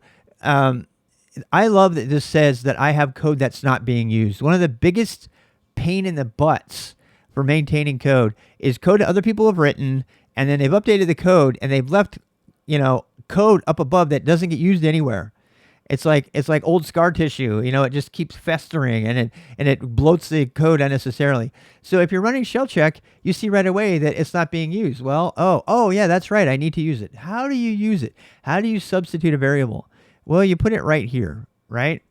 And you might think that now it's going to give me a different error. Now, it didn't give me the error I was hoping to get because it's not coming from the outside world. A lot of you who know shellcheck will be, what the hell? Why aren't you quoting your variables?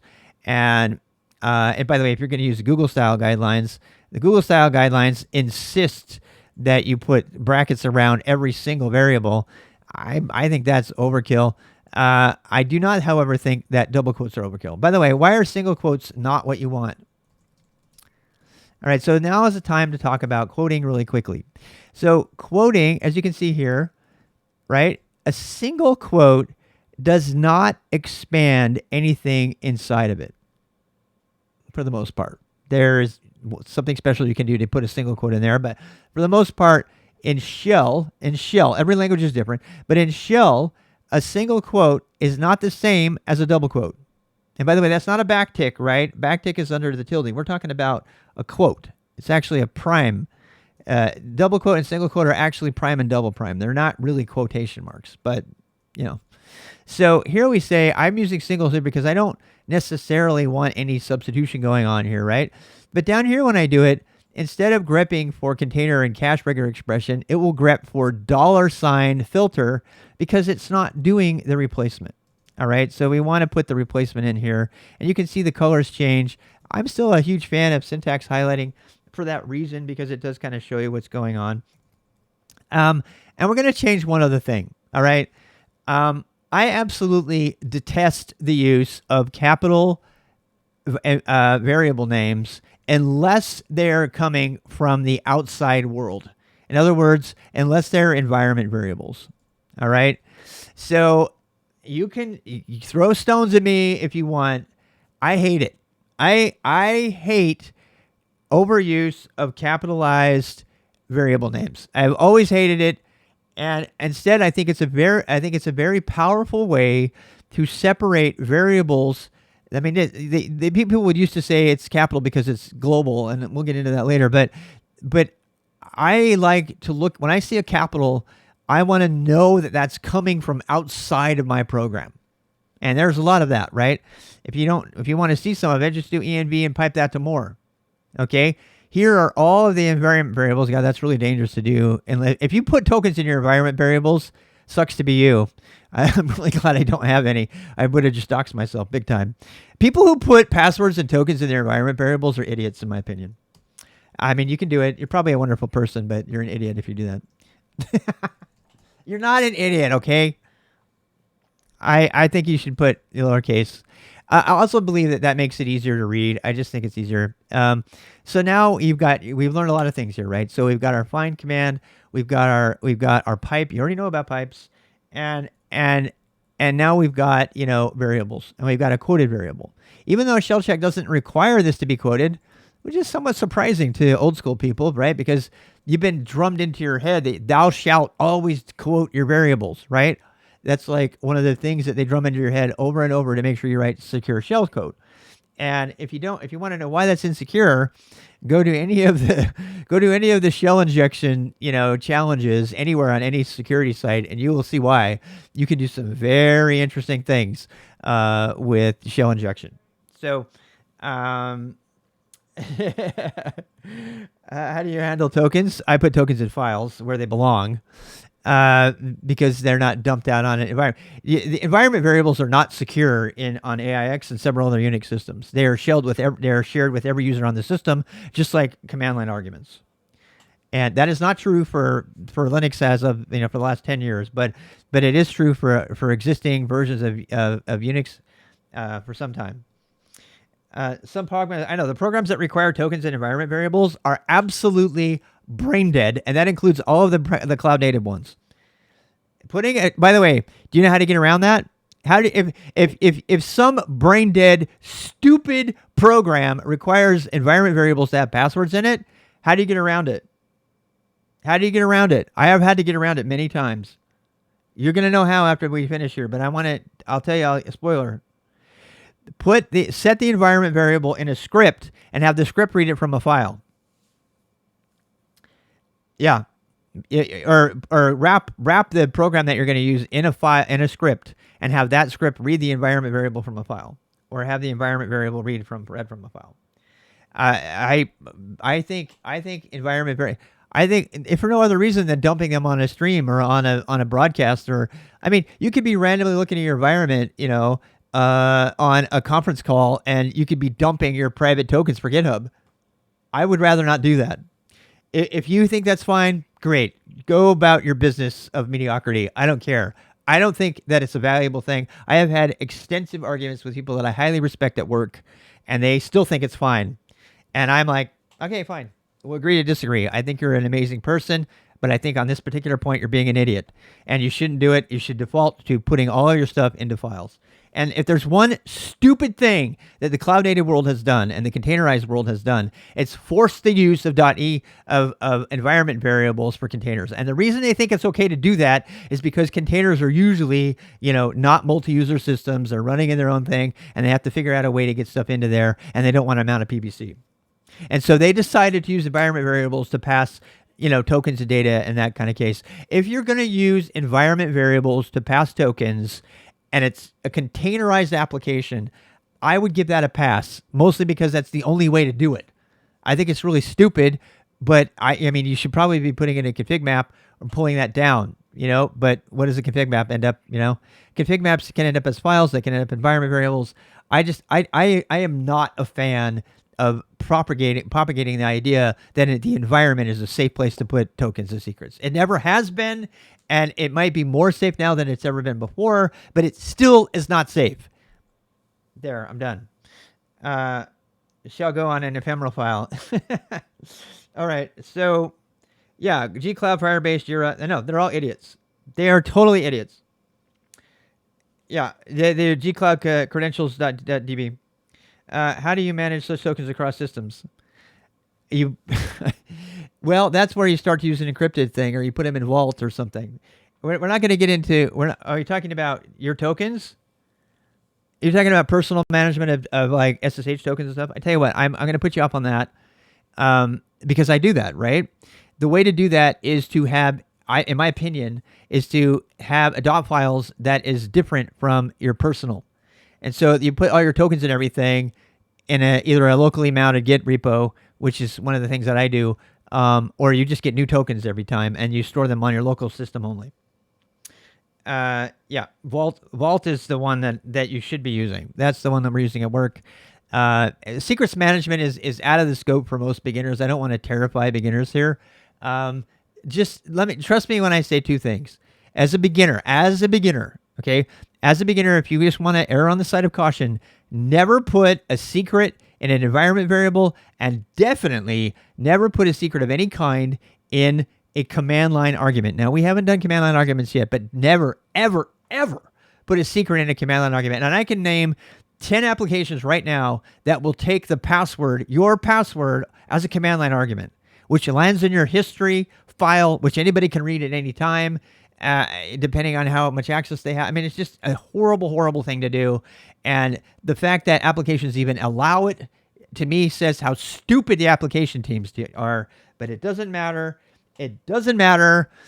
As a beginner, just be safe. Don't ever put passwords on the command line, ever. And don't ever put passwords or tokens or secrets or anything in the environment variables. If you stop with those two things, even if somebody tells you to do that, you can say, I'm going to find a way to put this into a file. And frankly, some people would say it shouldn't even be in a flat file. It should be in an encrypted file that you have to type interactively into. And there are good cases for that. It's also too much security in some cases. It gets in the way of automation and stuff. We'll see that when we get into SSH tomorrow, like next week. Next week, we're going to set up GitHub and SSH and stuff like that. Okay? So, yeah. And they'd be better off so they won't get pwned. Yeah, all the hackers are chiming in here too in my Twitch stream, thank God. Because most people don't learn to think like a hacker. They learn to think like a containerized DevOps developer, and they're not the same thing. Password, cat password file. Yes. Yeah, if you're going to cat the password file, if somebody requires the password file. No, you can't do that. LBG, do not do that. Don't do that, LBG. Don't you dare tell people that. I'm not even going to repeat that. People are saying that you can substitute the argument on the password command line arguments. You do not want to do that.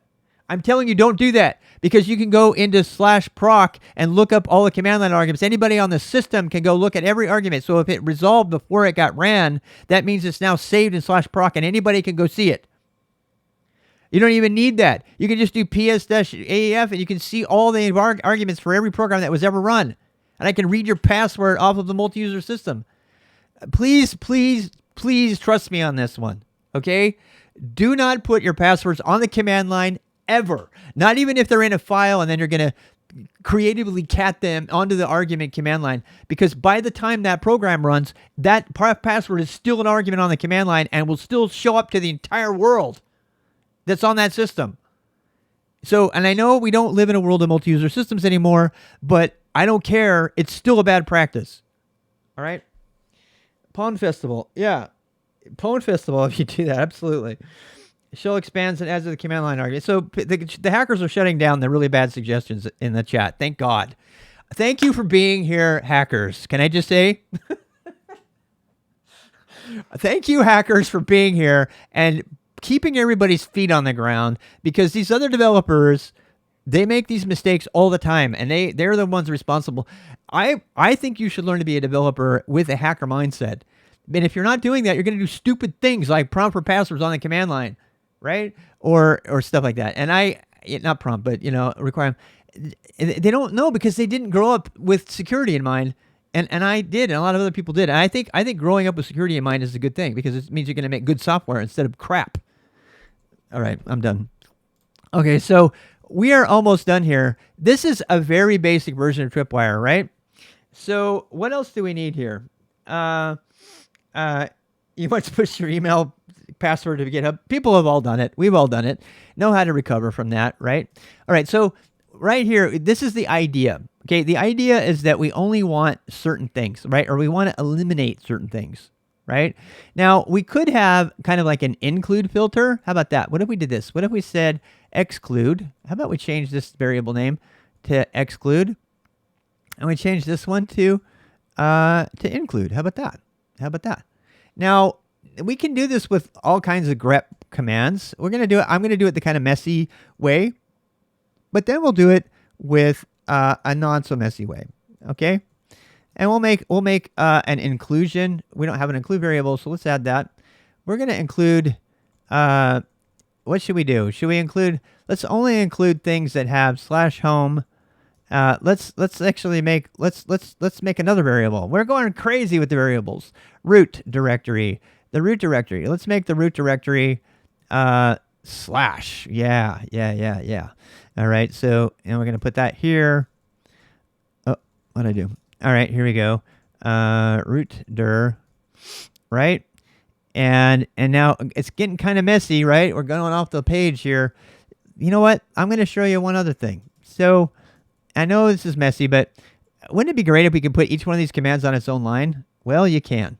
So we put a slash and then a line return. And we'll leave it indented since it's still kind of part of this other line here.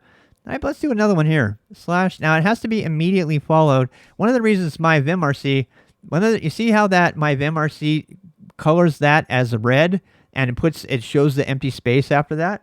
Because that is a bug. That is a bug. I've seen this bug so many times in code, it's insane. So this vimrc, which you can go look at, actually calls out the fact that I accidentally put a space after that. It can't be a space. It has to be immediately a line return.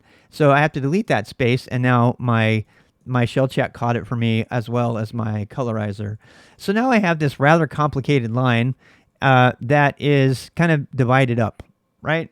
And you can decide how pretty you want to do these pipelines and stuff. Now, there's obviously a better way to do this for those of you who know Find, but I'm kind of leading you into that. So right now, this is like, I want to include anything. You make it flashing red in yours? Nice. So we've got container, cache, and home. So this is going to, I could have just made this only set home, right? Or I could say I want I want the home directory, and I want Etsy, let's say, and I want dev. I want /dev to be in there. Oops. How can I make that regular expression better? Ooh, okay. Let's do this. Let's make this into where it says regular expression time, right? So at home, Etsy, or dev. Now, we did regular expressions already. Go back and watch the video. So now I'm looking for all of those. So if it's home, Etsy, or dev, I want to look in there, right? Proc, we don't want to look in proc. Why? Because proc is always constantly changing. That's new processes in there. And plus the hacker couldn't even create anything in there. But dev, we kind of want to, that's actually where the hacker was. The hacker that I found set up shop in dev. So they're a little rat's nest. So we have home, Etsy. What are some other things that we might want to look at? Yeah, we are overcomplicating it a little bit, but that's the whole point of tripwire, right? And we're only going to get to the general idea, and then I kind of want to let you take it and run with it over the next week and improve on it and see what you can come up with. So the very last thing we need to do is we need to create a report and then have two reports.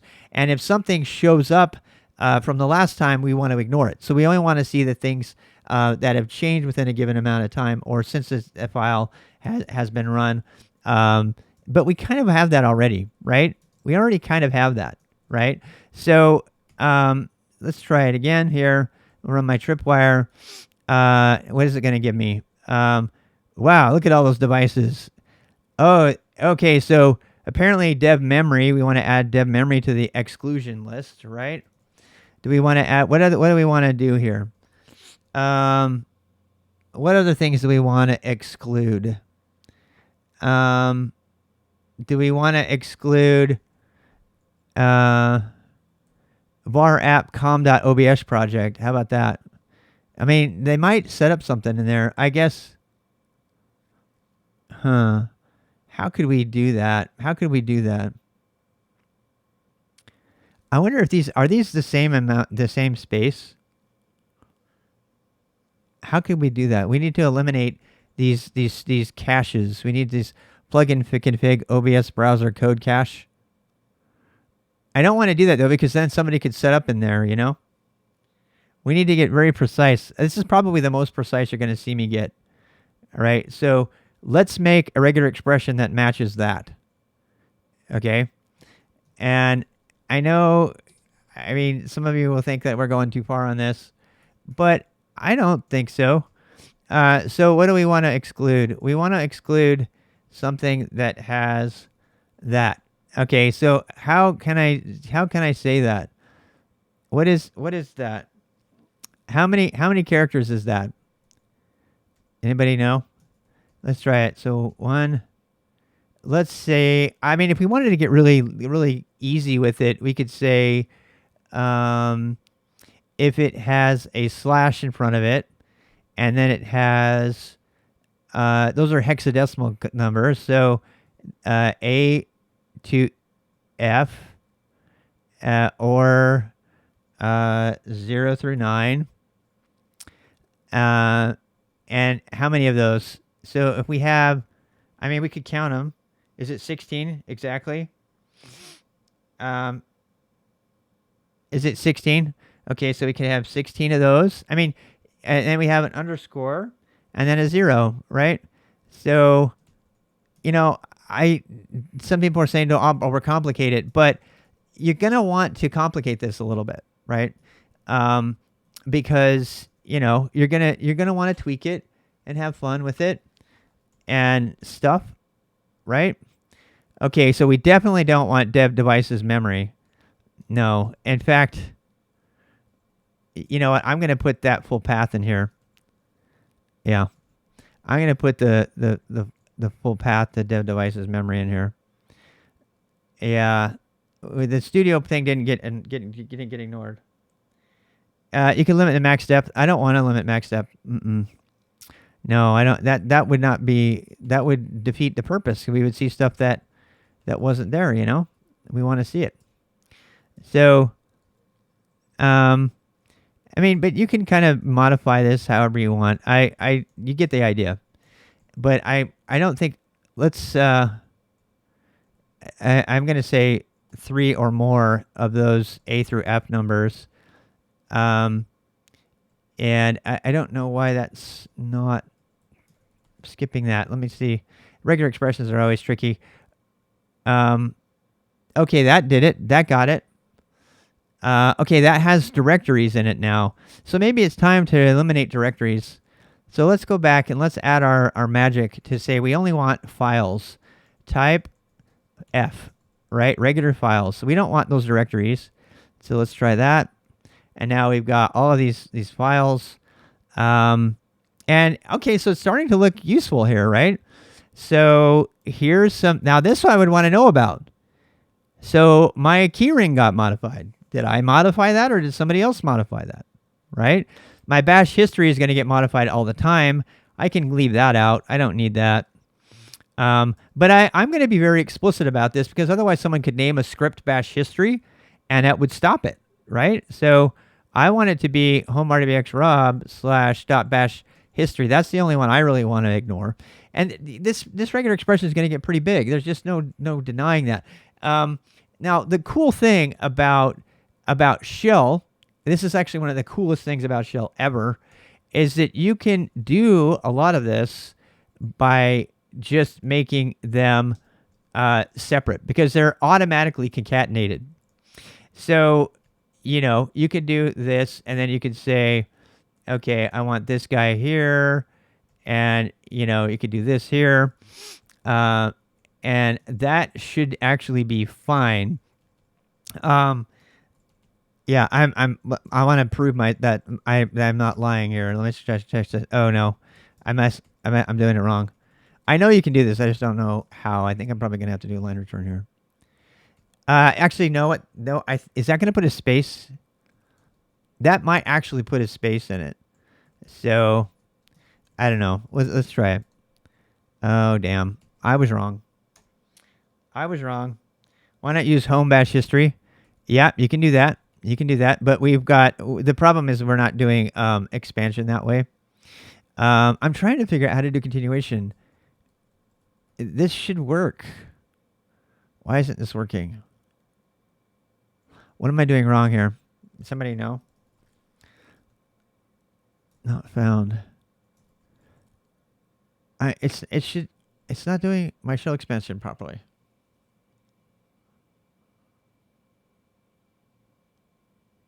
Huh. I spaced before. I don't know if I do. I don't think I do. No, it's not working. I'm missing something. This is probably one of those places where we could use a here variable. Let's not cross the streams too much here. I'm sorry. I did not know what I was doing there. We do need to figure out a way to break this regular expression up. And some people have suggested putting home in here and you can actually do that. But here's the problem. Watch what happens. You see that? It's going to tell you that it's not being expanded because it's a single quote, right?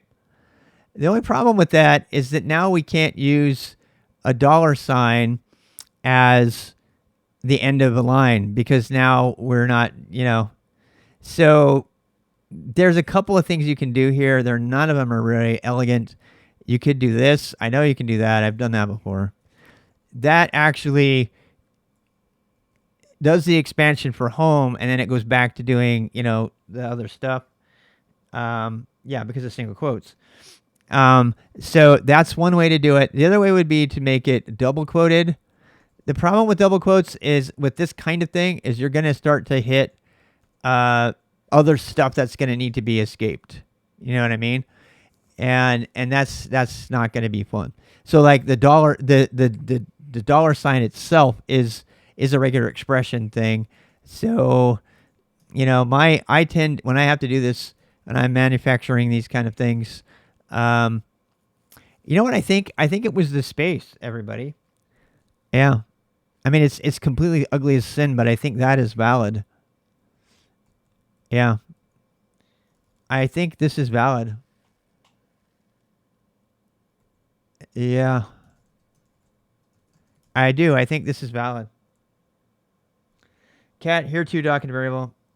Yeah, here too is good too. But, okay, so this will work, but it has to be on a brand. It can't have any spaces. That's what the problem was. Yeah. It can't have any spaces. Yep. So, I mean, you could get crazy here. I know someone's not going to like this, but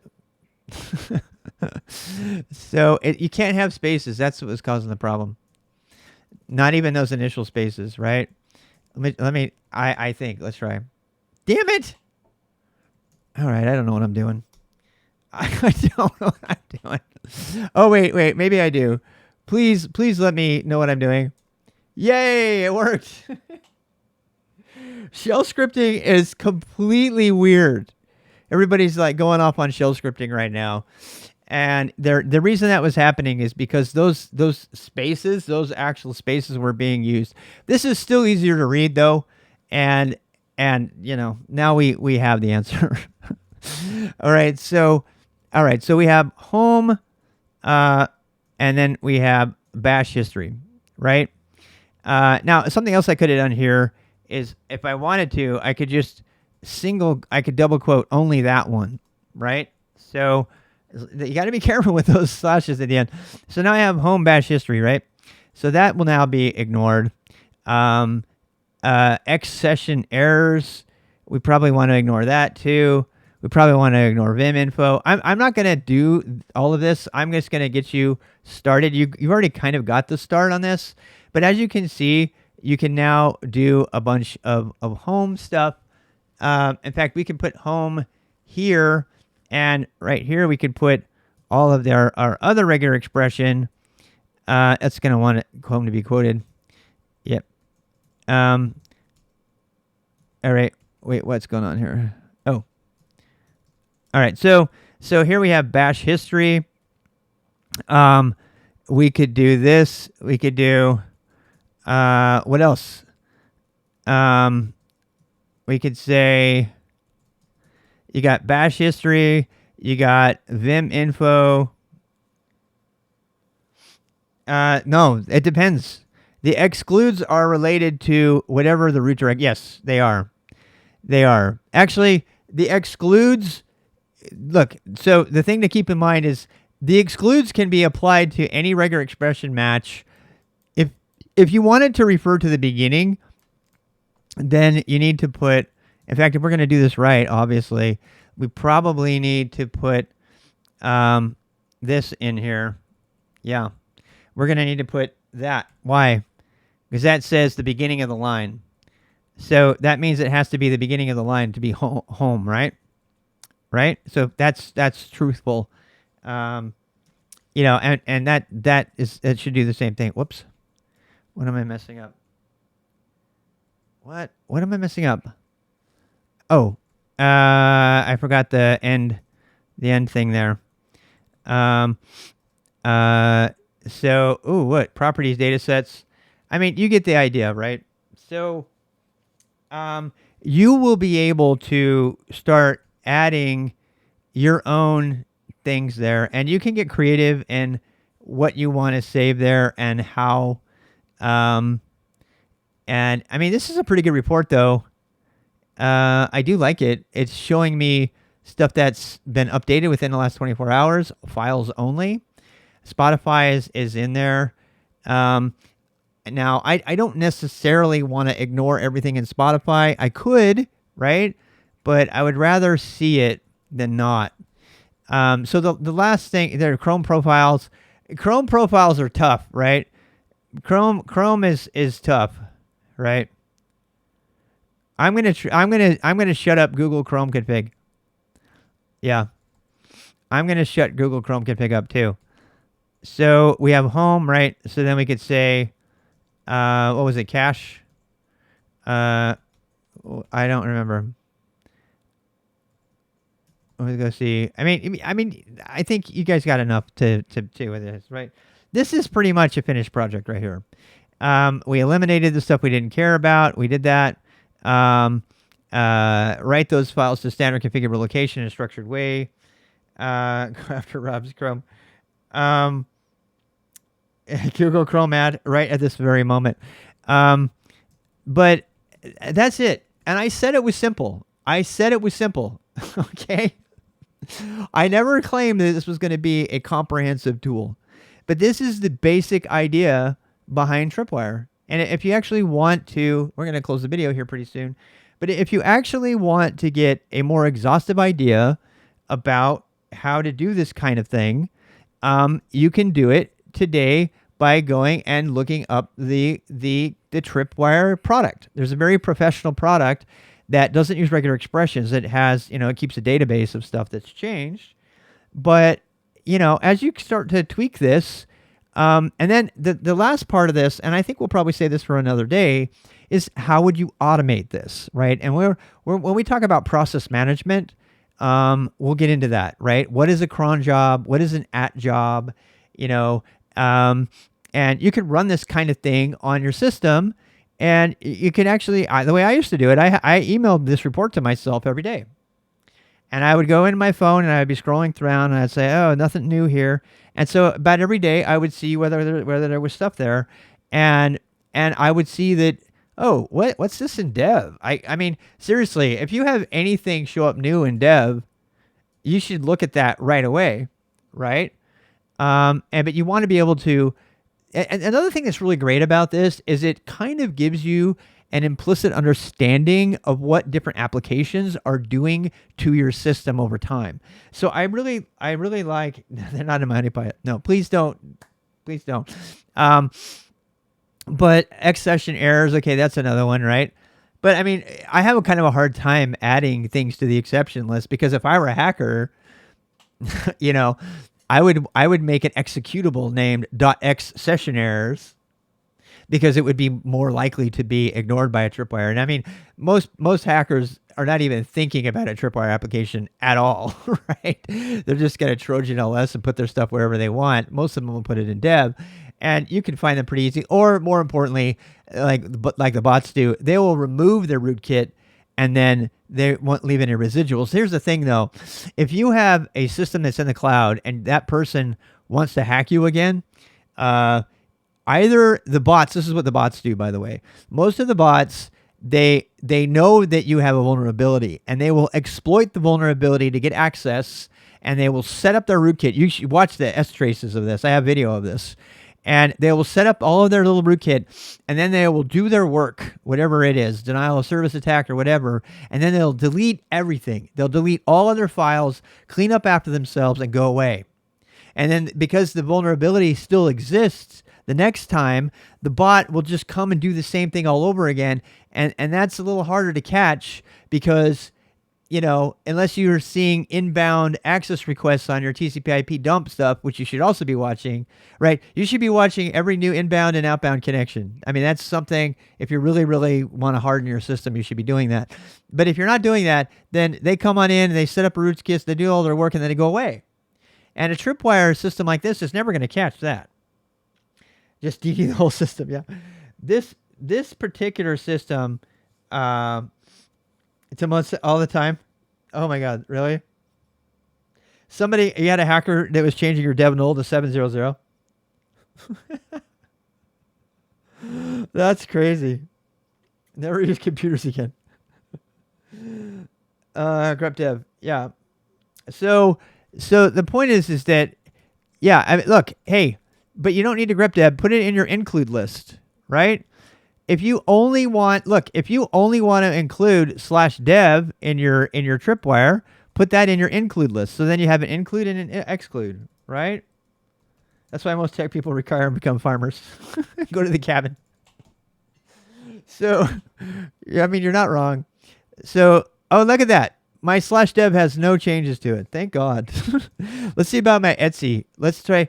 Look, you can modify this. You can make separate versions of the code that, one that does Etsy, right? Etsy is a bunch of configuration files. If somebody were going to mess with you, then you'd want to go look in there, right? Let's run tripwire on Etsy. Any changes to Etsy? No changes to Etsy. So no changes to Etsy, no changes to dev, right? And frankly, if they've got access to my host name account, I mean, if I were attacking me, I would attack my username account and then I would do sudo, right? So another thing you might want to add to your report is you might want to look at your sudo file because they can't Trojan sudo. So not easily. I messed up my include Redux. How did I mess up? I missed a paren. Oh, I got two of them. Sorry. Okay, so here we go. Okay, that's interesting. Why am I looking at /proc now? Why am I looking at /proc now? I shouldn't be seeing /proc. What did I screw up? What did I screw up? /Etsy or /dev. Oh, I know why. I forgot to lock it down. Oh, yeah. Oh, I forgot to lock it to the beginning of the file, of the line. Yeah, because see before, look, /dev. See that matched because it wasn't at the beginning. Yeah. So yeah, this is fun. I'm glad we're doing this because this will be good practice for you on your regular. Oh, look at this. What is dev doing? What are you doing, Chrome? Oh. Ooh, he found something here. Cups. Why is my printer changing?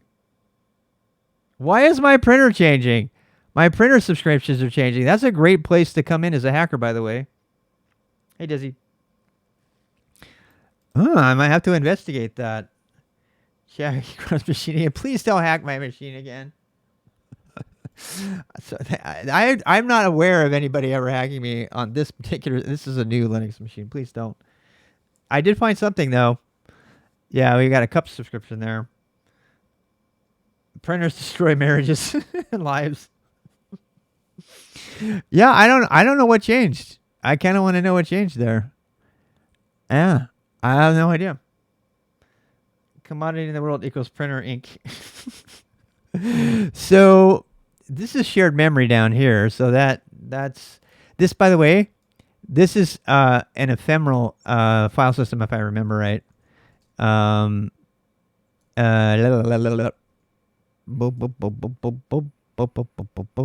see there is. It used to be, you see this is a tempfs. That means this file system only exists in memory. It's not on disk. So if you're going to make, yeah, that's your RAM. Yep. But the thing that's cool about this, so my X app is using temp. This used to be, okay, a little side note. It used to be that /tmp was a tempfs, and anytime you rebooted your machine, all the stuff in there just went away because it was in memory. but that is no longer the case, right? That it does get deleted when you reboot, but it's now an active delete process that runs in there and cleans it all out. And I think they probably did that so that the move would work and things like that across file system boundaries. I don't know. I don't know why they did that or when, but that was some time ago. So the new tempfs mount is now in dev or run. You can run. These are all tempfs's. So anyway, that's not a beginner topic really. That's how Chrome sandboxes. Nice. But and df, by the way, add that to your list in your code book. Df is how, mine is actually an alias to df-h. This is all of the disks on your system and how full they are. And you'll be using it a lot as an end user. As a user, you'll use it in addition to being an admin. You'll probably need it as well. That'll show you where stuff is. Since we're at it, we might as well teach you one other one. So du-h, that'll teach you, or du teaches you is how much your disk is being used and by what. So you can do du slash, and you can see all your files, and you can actually get creative with this. And, if you want to do it without a dash h, this is a pretty standard thing. But that's, if you're trying to find files to delete, this is the way to do it, right? And then you do a sort, and then that'll give you all your numbers. Actually, let's do, what are we going to do? Sort dash n? Yeah, but I want to sort it by the biggest ones. I forgot. I used to have this so memorized. Sort, I think it's dash, is it dash n and then F1 or T1? I think it's dash n for numeric. Yeah, there it is. It's dash n for numeric. So, and this gives you all your files. Now, the problem with it is that it also, you can actually do this same exact thing with find. So it's another great thing you can do about find. You can find all the, I'm not going to go into find more than I have, but this is supposed to be the boost. It's supposed to get you what you don't know, so you know to go research it, right? You can check the permissions on a file. You can check how big the files are. You can say, show me every file in the system that's above a certain size. It's just absolutely amazing. It's like the tool to use. And what's really great is if you use git bash on Windows, you can use find. You have to use the full path to it. You have to, because find is another tool on Windows, but you can use the full path to the find command using git bash on Windows. So if you're like working on your, gaming system or something, and you're looking for files on the system, you can use find on Windows as well, as long as you've installed git bash. So, find printf sort dash n. Yeah. Damn. Yeah, there's a bunch of things. You're using a fuzzy finder. Yeah, there's a bunch of great stuff, but the thing that's really great about find, and I'm just gonna say it again before we end, find is on everything, pretty much. Find is pretty much on everything, So it's one of those things that you can have a lot of fun with, right? And how many lines is that? That's like what is that? Like a 20 line, with comments, a 20 line little script to look at, the most important files on your system and see what changed every day, right? And that's all, right? FD does not have parity with find, it seems. Oh, that's too bad. So, yeah. Yeah, it's crazy how BusyBox, one of the tiniest distros on the planet, has still got a pretty damn good find, right? And I am just absolutely blown away by how many really seasoned Unix and Linux professionals don't take the time to use it, to really learn it. And they put other tools in their toolbox first, like fuzzy finders and things like that. And that's fine. That's fine if you want to do that.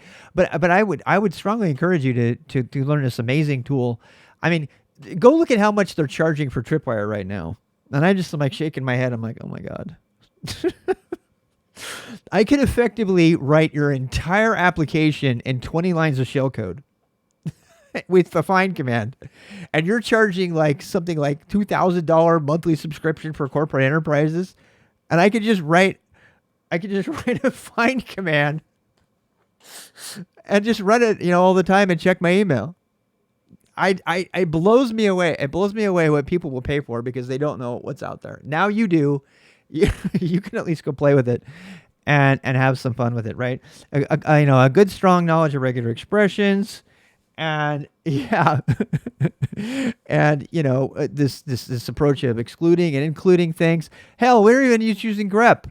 I didn't even get into the part where you can actually get around using grep, right? Find has its own kind of filtering built into it, but I decided to stay with the warm and fuzzy grep command because everybody knows that, right? And find as a service. Exactly. I think this is a good time to end. I hope hopefully you've enjoyed this last hour or two. My grep is PCR grep. If you, by the way, no, it's not. I bypassed it. I got rid of PCR grep. Yeah, yeah, I got rid of it. It was causing me problems, actually. You can do that, by the way. If you prefer Perl regular expressions, this -e explicitly got rid of it as well. So, Perl and PowerShell. Oh yeah, yeah. Because Perl is basically, this times 1,000. But we look another thing too. We just used plain old POSIX shell here, right? And there's really no reason to use any bashism at all in this. There's really no reason. So there. We're done. I hope you have a good time today. Do the whole like and subscribe thing, and we'll see you next week, where we will continue our path down shell scripting land, and we'll have another project for next week. I'll have to think about which one we're going to do. The tripwire one went pretty fast. I was thinking it was going to take a little bit more. This is being shell checked dynamically, everybody. I don't know if that was clear, but every time I make a change, this is being shell checked dynamically because I'm using Ale. Yeah. But if you want to, you can type this out every time, right? By the way, okay, before we exit, if you don't want to use Ale, I'm going to teach you another really great way to run your debugger automatically when a file changes. We already talked about this another day, but I want to repeat it. So in one window, we're going to put the word test. Actually, no, let's keep this one tripwire. Last thing I'll teach you today. And over here, let's change this one because we're going to call it test, right? Again, I'm just using Control-A, comma, to rename these windows. And I'm going to use the whole window. You can do this with a pane as well if you want, but I don't have my fonts are pretty big because of the stream, so I'm going to use a whole window. So in the test, we're going to use the entr command. Entr, right? And entr, all it does is it runs the command anytime its standard input list of files changes. Make sure you understand that sentence, okay? And so we only get one command to run. So we're actually going to run bash. We're going to write a little bash script right now. Bash-sc, which means run one line bash program. And we're going to put the little bash program in here, and we're going to run clear. So we're going to clear the screen, okay? And then what? And then we're going to run shell check on the program, on tripwire, right? Now, we only have one file here, so our input list of files is pretty simple. And in this case, we can actually use a bashism if we want, and we can just type the name tripwire like that, right? If we want, that's a bashism, that three thing. Or we can do the POSIX compliant version of that. We can just say we have to create something that lists out the files. So ls tripwire. I know that's stupid, huh? But you could, I always use ls here because you could do something.go. Basically, any of these files that changes. And in this case, we just want it to be tripwire. So, that is a thing that's running. Now, I can go to tripwire and I can break it, right? Let's go break it. Let's say like that. See, now it's broken and Ale shows me it's broken. But if I run over here, you see how this updates automatically? See that? Now watch, I'll fix it. And now I fix it and it goes away. Now, let's do exactly the same thing, but let's do it in a pane so that it's a pane. Get it? All right. So it was my ENTR. Is it there somewhere? Where's my ENTR? There we go. Oh, this is one of my ones from before. So let's actually split into a pane. So Control-A dash is my pane, and I can do ENTR bash-c.